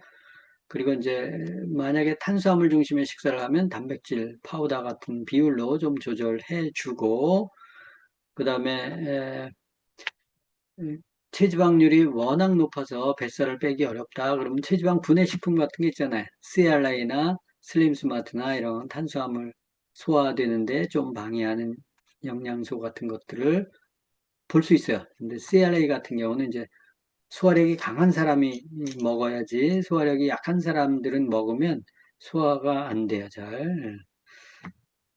그래서 이런 건강기능식품 같은 경우들을 쓸 때 천연 베이스를 쓰는 게 좋고, 대부분 이제 비타민 미네랄 성분들이 있기 때문에 이것은 음식처럼 반찬처럼 같이 먹는 게 좋다. 식사 중간에. 왜?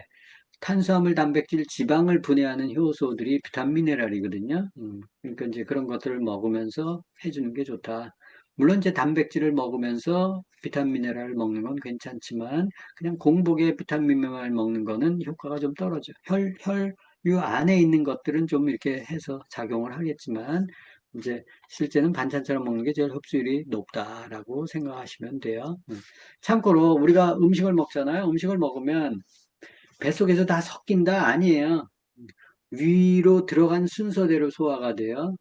그래서 죽은 사람들 시체 해부할 때 윗속에 뭐가 들어가 있는지를 분해하죠. 이렇게. 몇 시에 뭐 먹었네, 몇 시에 뭐 먹었네. 이게 가능한 거예요.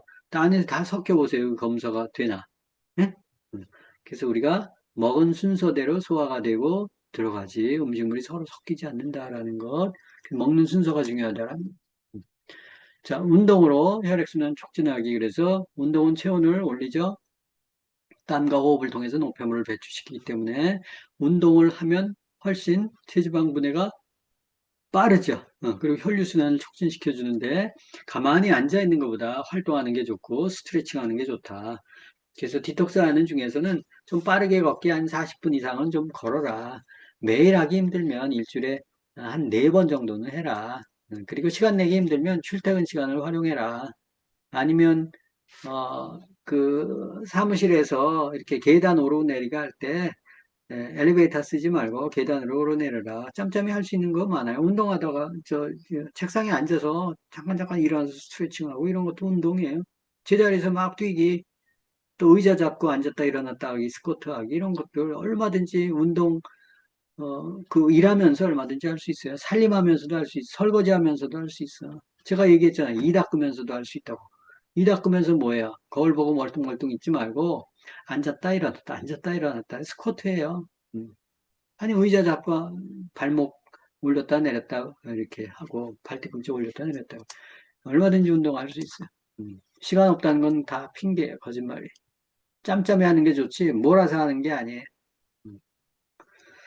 온열요법으로 몸을 따뜻하게 해라. 과로과식, 스트레스, 혈액이 상체에 몰린다. 그럼 하체는 차가워지고 혈액이 굳으면 수환이 안 된다 그랬어요. 얼굴이 상기되고 두통이 일어난다. 그리고 머리 쪽에 열이 생기고 그러면 머리가 마르고 탈모가 일어나고 뭐 이런 것들이 전부 문제가 될 수 있기 때문에 디톡스 하는 중간에는 족욕이나 반신욕, 각탕욕, 무릎까지 따뜻한 물 넣고 정 안 되면 발이라도 좀 따뜻하게 한 10분 정도라도 따뜻하게 해서 이렇게 풀고 자는 게 좋다. 자, 디톡스를 했을 때 효과가 뭐 이제 제가 이제 팀에서 여러 가지 했었는데 이제 몇 분 소개를 하면 개선 전 개선 후 그죠? 잘 아시죠? 이분. 네.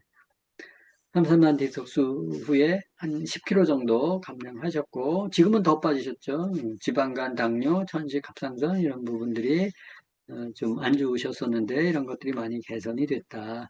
그래서 약에 의지하지 않고도 건강한 몸을 되찾았다. 얼마나 이뻐지셨어요, 이분이. 그죠? 그리고 또 이런 분도 있죠. 많이 퉁퉁할 상상이 잘 안 가죠. 이렇게 날씬해지셨는데 예. 이분도 디톡스 한 다음에 333 디톡스 한 다음에 한 17kg 정도 감량하셨고 참고로 이분은 운동을 또 좀 많이 하셨어요. 그래서 고지혈증 두통 또 황만 변성 이런 것들 때문에 고민하셨었는데 이런 것들이 다 치유가 되셨죠. 이제 그 치유 경험을 바탕으로 해서 이제 여러 사람들 또 이렇게 많이 케어해주고 하셔서 이분들은 이제 건강 코치로도 활동을 잘하고 계신 분들이에요. 또 미스 결혼하기 직전에 제가 이제 좀 안내를 했는데 개선 전의 모습, 개선 후의 모습 해서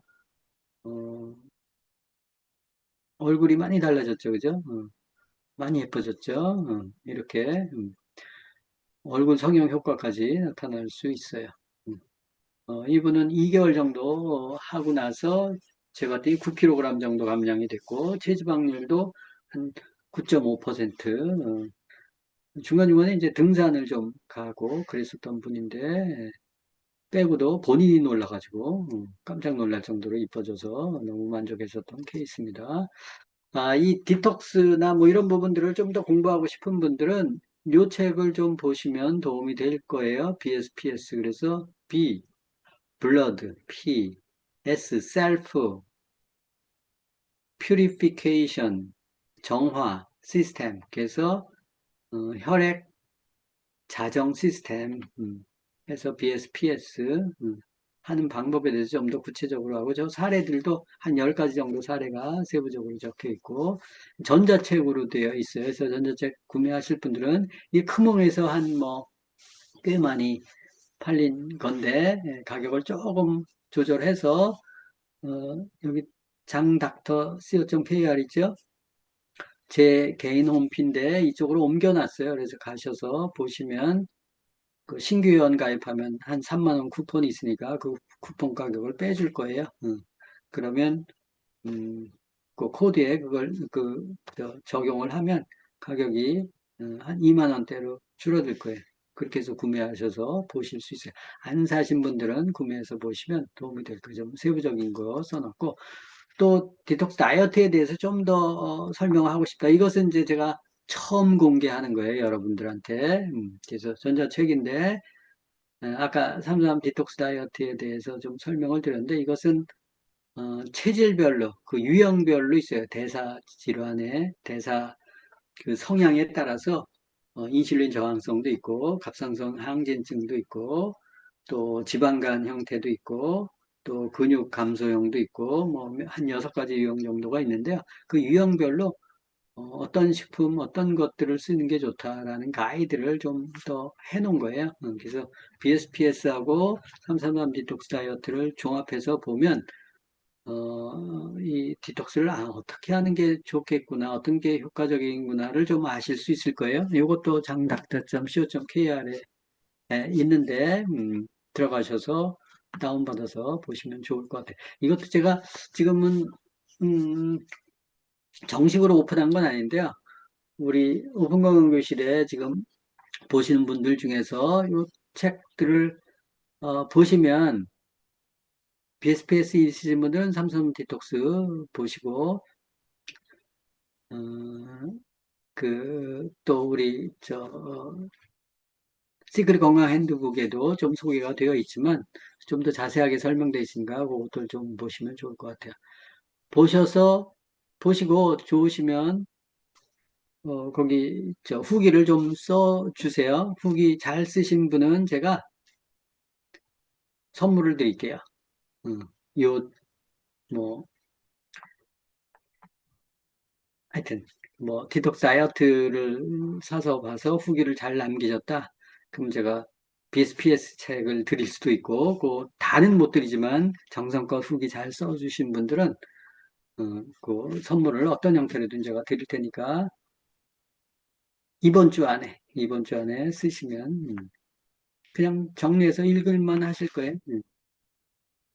자, 그래서 정리하면 5강 333 디톡스 다이어트 그래서 3일 단식 정확히 표현한 3일 디톡스식 또 3주 일식 현미채식 일식 또 3달 이식 하는 다이어트를 BSPS 디톡스 다이어트라고 얘기하는데 이 디톡스는 다이어트 살 빼는 게 아니고 혈액을 청소하는 거예요. 혈액을 깨끗하게 하는 거예요. 혈액을 청소하면 독이 빠져서 독을 머금고 있는 지방이 분해돼서 밖으로 빠져나간다라는 원리예요. 그래서 살이 찌는 원인이 뭐라고요? 몸속에 쌓인 독소 때문이다. 그리고 독이 빠지면 살은 저절로 빠진다. 왜냐하면 독소가 많아지면 지방으로 감싸서 몸을 보호하는 기능이 있어요. 그래서 사실 지방이 나쁜 것만은 아니에요. 그래서 지방이 많이 있다라는 것은 독소가 많이 있다. 특히 유해화학 물질 이런 것들이 많이 있다. 유해화학 물질은 지방과 흡착을 잘 하거든요.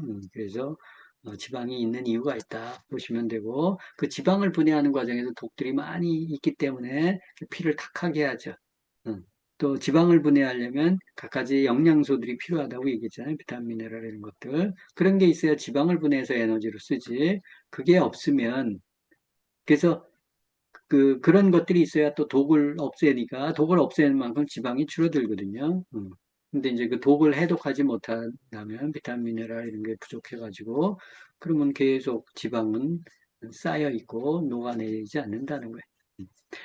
그래서 디톡스는 아까 설명드렸지만 뭐 쉽게는 체질이라고 얘기하는데 이 대사하는 유형이 사람마다 다 틀려요. 그래서 어떤 사람은 이렇게 했더니 쭉 빠지고 어떤 사람은 이렇게 했는데 전혀 안 빠지고 이제 그런 것들이 그 몸에 그런 체질을 파악하지 못하고 그냥 대중적인 식품으로 그냥 일반적으로 넣어서 그래요. 그래서 분석을 해서 그분들이 납득을 하고 그분에 맞는 것들을 채워 넣는 게 중요하죠. 그래서 독을 안 뺀 상태에서 살을 빼면 독을 감싸야 되기 때문에 지방이 도로 올라와요. 그게 요요야. 그래서 물 마시고 또는 물을 빼고 또 그 살을 빼면, 근육을 빼면 이렇게 체중은 줄어들 수 있어요. 근데 다시 훅 올라오는 게 독을 빼지 못했기 때문에, 독을 빼려면 아까 디톡스를 제대로 하셔야 됩니다. 디톡스를 제대로 하려면 유산균, 식이섬유, 장을 깨끗하게 하고 간의 해독력을 높이는 비타민 B군 같은 것들이 집어넣어줘야 되고, 비타민 C나 오메가3나 또 부족한 영양소들, 뭐 이제 그런 부분들을 이렇게 칼슘, 마그네슘이나 이런 것들, 기본적으로 많이 부족한 것들이 단백질, 유산균, 식이섬유, 그리고 비타민 C, 칼슘, 마그네슘, 또 간 영양소, 밀크시슬, 뭐 이런 것들이 이제 기본적으로 부족한 영양소들이죠. 이제 그런 거에 그 사람의 식습관이나 생활습관이나 증상이나 이런 거에 따라서 식품이 추가될 수도 있겠죠. 또 양도 몸무게가 많이 나간 사람은 좀 더 써야 되겠고, 몸무게가 적게 나간 사람은 조금 줄어들 수 있겠고, 그래서 정량은 많이 부족한 사람은 좀 더 넣어야 되겠고, 그죠? 정량은 유지하는 건데, 부족한 것들이 부족하지 않을 정도로 최소한 넣는 거고, 그 다음에 그 사람의 흡수력이, 거의 좋은 수준으로 해서 그 최소량을 잡아놓은 거예요. 근데 대부분 사람들은 나이가 들면 흡수력도 떨어져요. 그래서 이제 정량을 집어넣으면 이게 해독이나 이런 부분들이 잘 안 될 수 있어요. 그래서 그런 것들을 잘 감안해서 양을 조절하면서 이렇게 가는 게 중요한 포인트예요. 근데 그건 그냥 일률적으로 가르쳐서 될 수 있는 것들은 아니고 이렇게 시도하고 하면서 이제 조금 임상이나 이런 경험이 쌓이면 어떻게 넣는 게 좋겠구나라는 감이 잡혀요. 이제 그런 것들을 이제 그 공부를 통해서 좀 더 보충하면 빨리 하실 수 있습니다. 그래서 오늘은 333 디톡스 다이어트 일단 여기까지 설명을 하도록 하겠습니다. 네.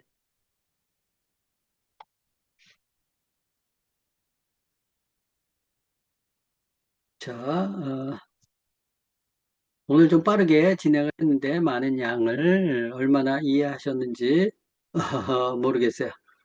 일단 제가 음소거를 하실 수 있도록 허용을 하고 질문 있으시면 질문을 좀 받도록 하겠습니다. 네. 자, 채팅창에 글 올려주시고 화면이 계속 끊겨 나왔었어요. 그랬어요? 저런.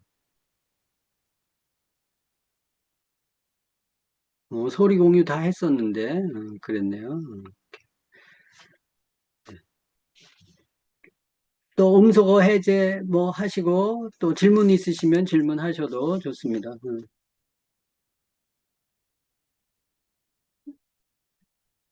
그리고 또 뭐 본인 질문이 아니더라도 난 이렇게 했는데 이렇게 해서 했더니 효과를 봤다. 뭐 이런 것들 같이 약간 공유해 주셔도 좋습니다. 그거는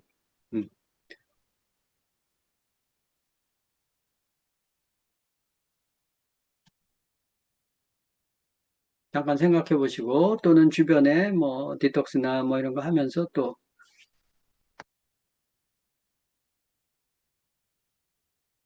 사례 같은 거 설명해 주셔도 좋고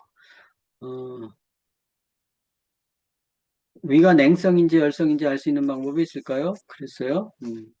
일단은 위가 냉한 사람들은 효소가 좀 작은 사람들이에요. 그래서 먹으면 쉽게 체하고 얹히고 이런 사람들 있죠. 그런 사람도 위가 냉성이에요. 그리고 이제 위가 보통 이제 체질을 보면 사실은 오장육부가 다 달라요. 그래서 오장육부별로 다 다르거든요. 간 기능이 좋은 사람, 신장 기능이 좋은 뭐 있잖아요, 여러분들. 근데 복잡해서 힘들고 기본적인 체질은 저는 그래요. 일단은 장을 봐요, 장. 소장, 대장의 열감을 봐요. 그거에 따라서 이제 식품이 좀 분류될 수 있고, 그 다음에 이제 그게 조금 숙련이 되면, 그 다음에 위를 봐요. 위가 차냐, 열이 있느냐. 그래서 위가 찬 사람은 당연히 위 기능이 떨어지고, 소화 기능이 떨어진 사람들이죠. 먹으면 얹히고, 음식 먹다가 숟가락 놓는 사람 있죠. 근데 끝까지 악착같이 다 먹는 사람 있죠. 음. 그 숟가락 놓는 사람이 위가 냉한 사람일 가능성이 커요. 음.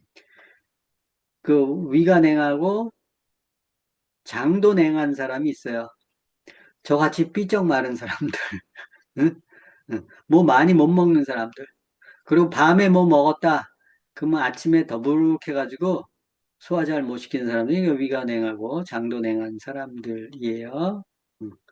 그리고 이제 식품이나 이런 것들을 써서 위가 냉한 사람들은 이스트비가 맛있어요. 그 이스트비 먹으면 좋아요. 속이 편해요. 위가 냉한 사람이. 근데 이스트비를 먹고 좋은 건 모르겠다. 그 위에 열이 있는 사람일 가능성이 높아요. 위가 열이 있다고 장이 열이 있는 건 아니에요. 음. 위의 열과 장의 열은 또 달라요. 그래서 이제 그런 걸로 식품을 좀 분류할 수 있습니다.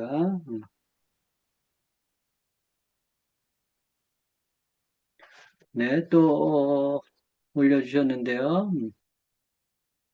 그런 정도 식품 쓸 줄 알면 고수죠. 그죠? 그래서 보통 이제 뭐 술 마셔서 술 안 깨고 막 그런 사람들 이스트비 막 먹이고 그러는데요. 좋은 사람도 있고 그렇지 않은 사람도 있어요. 그래서 그런 걸 무조건 만병 그건 아니다라는 것을 특히 효모 계열은 그런 식으로 만급을 조절할 필요가 있어요. 그리고 맞춤 유산균을 4개월째 드시는 분인데 물을 충분히 드셔도 변 보기가 힘드시다고 합니다. 그래서요. 자, 이분이 맞춤 유산균 먹기 전에도 변 보기가 힘들었나요? 아니면 맞춤 유산균을 먹으면서 변 보기가 힘든 거예요? 아, 그게, 지, 어, 그 검사, 설문 검사할 때 설사를 좀 많이 하셨던 분이거든요. 그래요.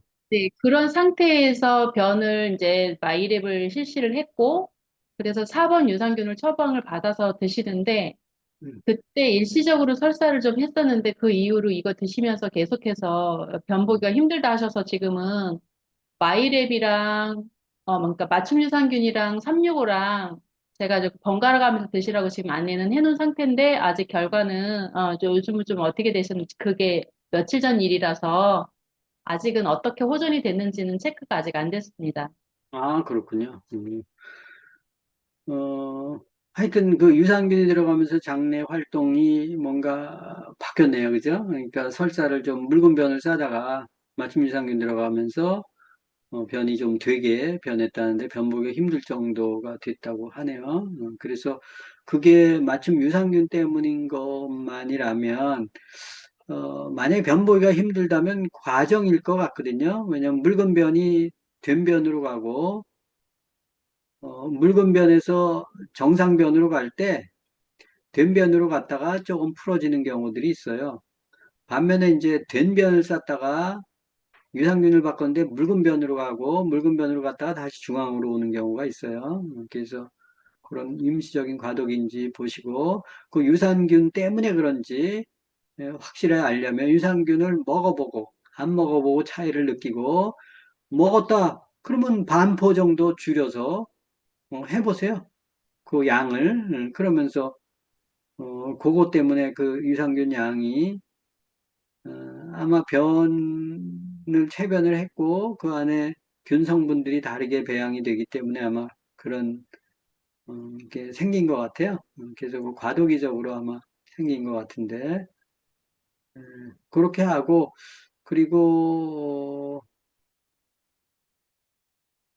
그리고 이제 식이섬유도 변화가 있는지 한번 보세요. 장내 세균의 변화에 따라서 예전에는 파이버 비츠가 맞았는데 장내 세균이 바뀌어지면서 간혹 파우더 식이섬유가 맞을 수도 있고 하니까 이제 그런 거 하고 변이 이제 단순히 유산균만 가지고 변비가 있는 건 아닐 수 있거든요. 그래서 현미채식하고 필요하면 곡류 같은 거 해서 조금 보충해서 뭐 사과 껍질째 좀 드시다든가 뭐 이런 노력을 좀 해보세요. 유산균만 가지고 그런지는 확실히 모르겠는데 그런 것들은 만약에 유산균을 먹고 안 먹고 하면서 그 차이가 난다면 그 양을 반포 뭐 이렇게 해서 한번 조율을 해보면 좋을 것 같습니다. 네. 김정현님이 박사님 38살 여성 유방암 3.5기예요. 항암 3차 하고 있는데 도와줄 수 있는 방법이 있을까요? 그랬어요. 아이고 참 이분이 공부가 안 되어 있고 항암을 계속 하고 있으면 제가 그랬죠. 유방암은 저게 에, 여성 호르몬 문제가 아니라고 유방 잘못이 아니라고 얘기했잖아요. 틀림없이 장 잘못일 텐데 장을 개선하지 않고 항암만 하면 힘들죠, 그죠? 그래서 근데 이제 저런 분들이 병원에 밀착해 있을 거예요. 그래서 여러분들이 도와주려고 해도 잘 안 들을걸요. 그리고 또 병원에서 뭐 먹지 말라, 먹지 말라, 먹지 말라 이런 것들이 많이 있을 거예요. 그래서 여러분들이 아마 안타깝지만 개입하기가 쉽지 않아요. 여러분이 훈련이 되지 않은 분이면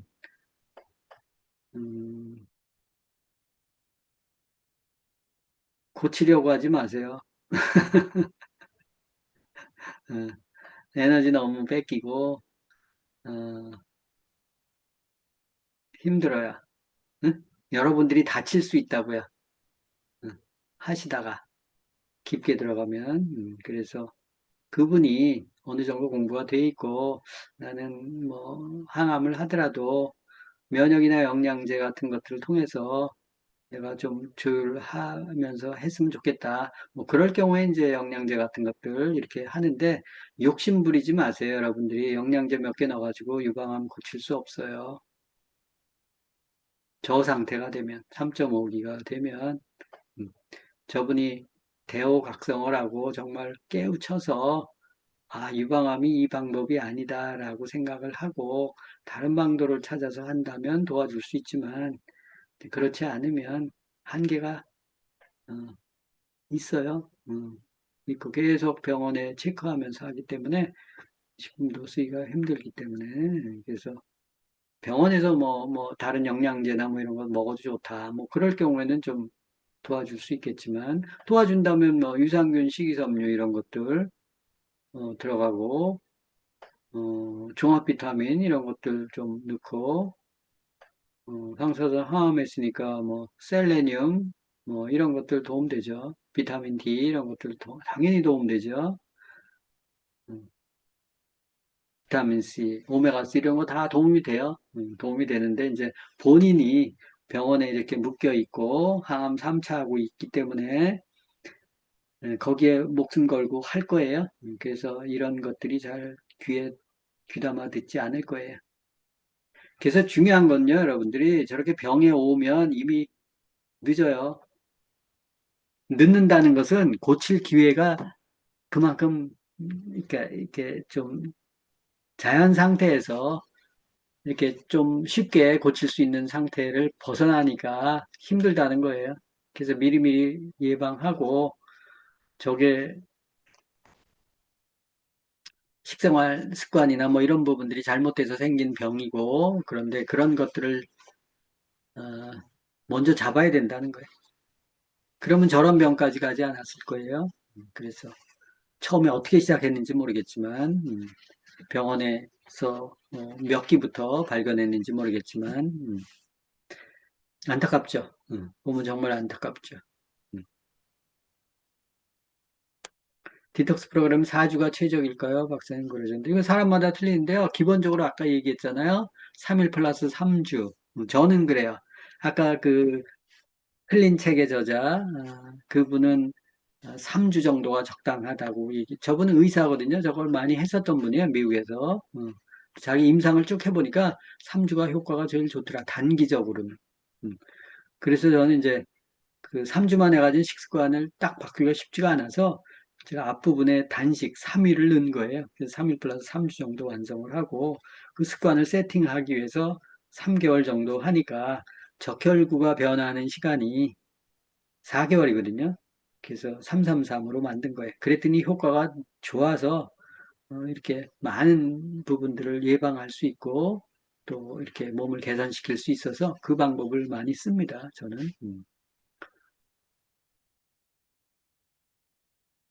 그래서 뭐 4주로 하는 팀도 있을 거고 2주로 하는 팀들이 있을 거예요. 근데 여러분들이 그 이론적인 부분이나 이런 부분들 헤아려 보셔서 이 방법이 난 효과가 좋다. 그러면 그 방법을 쓰시면 돼요. 근데 저는 이제 많이 했었던 분의 이론을 따라서 해보고 저도 해보니까 이게 좋더라 해서 하는 거니까. 또 안 교수님이 소비자가 디톡스 시작하면서 바로 두통이 와서 포기했는데 호전 반응이라고 참고 해보라고 했으나 이어서 못했습니다. 지속할 수 있는 방법이 있을까요? 그랬어요. 자, 소비자가 디톡스를 했다. 그분이 어떤 식습관이나 이런 거에 따라서 틀려요. 보통 두통이 온 경우는 그분이 상당수의 두통은 저혈당 두통이에요. 저혈당, 시도 때도 없이 먹었거나 지방간이 있거나 이런 사람들은 디톡스를 할 때 어떤 식으로 했는지 모르지만 일단 식이요법을 하잖아요. 그죠? 그럼 열량을 확 줄여요. 단백질을 넣죠.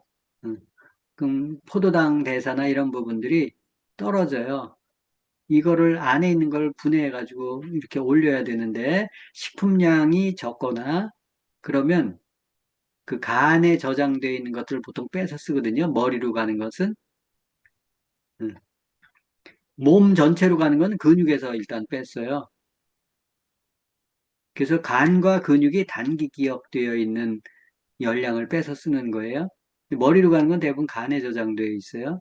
그래서 간에서 혈당을 이렇게 풀어가지고 올려주죠. 그게 이제 글루카곤의 역할 때문에 간에 있는 것들을 끌어올리는 건데 그 끌어올리는 속도가 늦으면 두통이 오는 거예요. 그게 간 기능이 떨어져서 그래. 시도 때도 없이 먹어서 그래. 그런 사람들은 두통이 온다고. 그러면 그럴 경우에는 꿀물을 좀 타서 먹든가 아니면 사과 또는 뭐 이 포도나 이 저 뭐죠? 토마토, 방울토마토나 이런 것들 좀 몇 알 이렇게 좀 먹으면 대부분 가시지.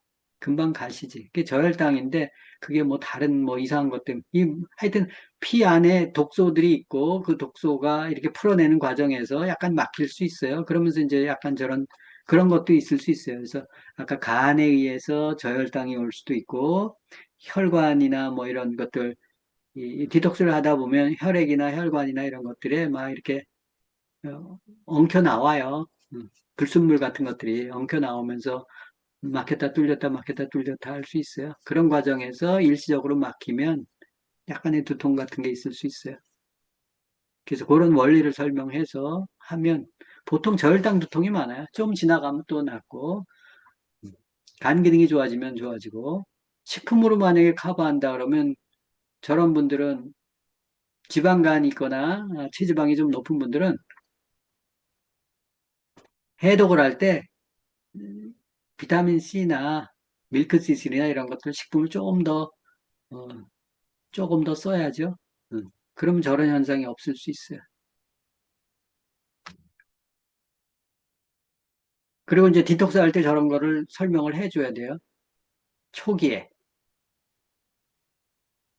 해주는 게 좋죠. 그래야 전문가지. 아, 그러니까 두통이 와 얘기 설명하는 게 아니고 디톡스 하기 전에 이거 하다 보면 약간의 보니까 먹는 거 좋아하고 뱃살 많지 그럼 간에도 지방이 껴서 해독을 하는 과정에서 혈당이 잘 못 올라올 수 있어.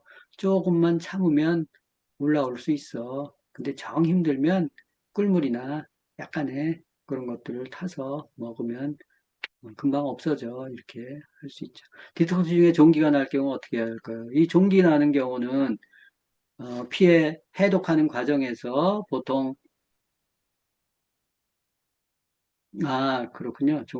종기가 어느 부위에 났는지에 따라서 다른데 보통 이제 디톡스 하다 보면 해독이 되잖아요. 그 유해 화학 물질이나 이 독소들이 많이 해독을 해요. 해독을 한 다음에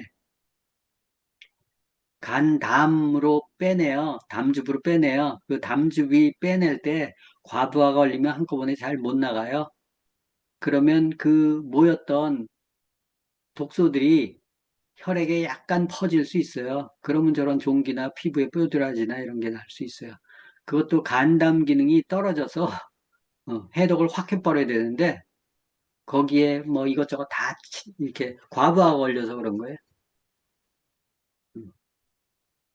그 제일 좋은 방법은 디톡스 식품의 전체적인 양을 뭐 줄이든가 아니면 양을 좀 늘리든가 아니면 좀 참든가 해야지. 무슨 얘기인지 아시겠죠? 디톡스를 하다 보면 이렇게 막 퍼져나오거든요. 노폐물들이. 근데 이제 그걸 해독하는 과정도 뭐 식품들을 좀 더 이렇게 많이 쓰면 저런 과정이 좀 없어요. 근데 이제 식품들을 좀 약하게 쓰면 저렇게 될 수도 있어요. 그래서 유해화학 물질을 제거할 때 이 담도에 많이 부하가 걸려서 저런 경우가 있어요. 그래서 이런 부분들은 이제 건강 코칭 교실에 간담 시간에 조금 그런 것들을 언급합니다. 잦은 두통으로 진통제를 상습적으로 먹는 것 같아요. 이게 어혈이 많아서 그렇죠. 저런 건 CT 찍어도 없잖아요. 안 나오잖아요. 피가 탁한 게 어떻게 나와요? MRI 찍어도 소용이 없고 그래서 잘 안 나오고 혈관이 굳이 막히지 않았었다면 대부분 두통은 혈액이 탁해서 그런 건데 시드대도 없이 먹어서 그렇고 진통제를 또 상습적으로 먹는 게 악순환이 돼서 그런 거예요. 그럴수록 디톡스를 해야죠. 그죠? 진통제의 양을 조금 조금 줄여가면서 해야죠. 두통 심해가지고 뭐 평소에도 뭐 응급실 자주 갔던 사람들도 있었어요. 근데 디톡스 하면서 어, 없어졌지. 그게 답이죠. 그래서 식습관, 생활습관, 운동습관 이런 걸 다 바꿔서 하고 저런 분들은 또 커피나 뭐 이런 것들 이렇게 많이 먹을 수도 있어요. 아이스크림 이런 거 좋아할 수 있고 고기 좋아할 수 있고 그래야 현미제식하고 이런 것들을 고쳐야죠. 그죠? 저걸 계속 두통약 먹고 진통제 먹으면 좋지 않겠죠. 그죠? 녹차 프로틴 1년간 먹으면서 변비가 쉬웠는데 얼마 전부터 술 마신 다음 날 녹차 프로틴을 먹으면 설사가 난답니다. 술 안 마신 날도 설사가 나는데 원인가? 글쎄 안에 제 생각에는 장내 미생물 상태가 바뀌었네요. 보니까 어, 이 변보기가 쉬운 게 변비가 심한 변비가 있는데 변보기가 쉽다. 그게 무조건 좋은가? 그건 아닐 수도 있어요. 예를 들어서 변비 있는 사람들 뭐 먹는지 아시죠? 우유 먹는 사람들 있잖아요. 변비 있는 사람들 중에서 우유 먹으면 설사 비슷하게 나오니까 변이 풀린다고. 그 장 더 나빠지게 하는 거예요, 그거는. 유당 불내증이 있어서 물 빼는 건데, 설사 빼는 건데, 그 변 잘 나오는 걸로 착각해가지고 계속 그걸 먹으면 장 망가져요. 음, 이 녹차 프로틴이 예전엔 변비가 좋았는데, 술 마시면은 장내 유산균 비율이 확 깨지는 거 아시죠? 유산균들이 다 술 취하는 거야. 그래서 지 할 일들을 못해. 항생제나 약으로 맛이 갈 수도 있는데 술 마시고 그 알코올 때문에 맛이 갈 수 있다고요. 그럼 걔네들이 제 기능을 못해. 그래서 그거일 가능성이 크죠. 그리고 이제 녹차 프로틴은 상대적으로 먹기는 수월한데 에너지 반응을 봤을 때는 녹차 프로틴은 조금 물론 뭐 체질마다 틀릴 수 있는데 파이토 프로틴이 훨씬 낫죠. 근데 이제 젊은 친구들, 입맛 좀 그런 친구들은 약간 단맛도 있고 하니까 녹차 프로틴이 좋은데 녹차 프로틴 단백질 함량도 적잖아요. 그죠? 가성비도. 그러니까 그런 것들 감안하셔서 술 안 마신 날도 설사가 나요. 술을 많이 마셨는데 그래서 장내 미생물 상태가 망가진 거예요. 그래서 술을 안 마셨는데도 계속 이어가는 것은 그 복구가 안 된 거지. 얼마나 마셨는지, 어떤 술을 마셨는지 모르겠지만, 그래서 그 과정에 뭔가 있었어요. 그걸 복구시키는 과정에서 뭔가 시간이 필요하겠지. 그러면 이제 장내 미생물 상태가 문제가 있으니까 저런 분들은 개인 맞춤형 형태로 하시는 게 좋기는 하겠죠. 유산균은 계속 없어지기 때문에 보충해 주지 않으면 고갈이 되기 때문에 미생물 상태가 환경이 안 좋아질 수 있죠. 그런 것들을 한번 하시면 좋을 것 같아요. 자, 대략 질문들 많이 하신 것 같습니다. 그래서 오늘은 여기까지 하고 공부하시냐고 고생들 많이 하셨습니다. 네.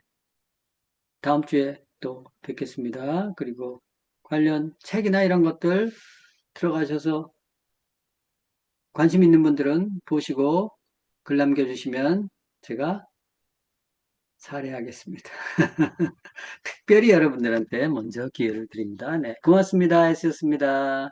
들어가세요. 수고하셨습니다. 네, 수고하셨습니다. 감사합니다. 감사합니다. 감사합니다. 감사합니다. 네, 네, 감사합니다.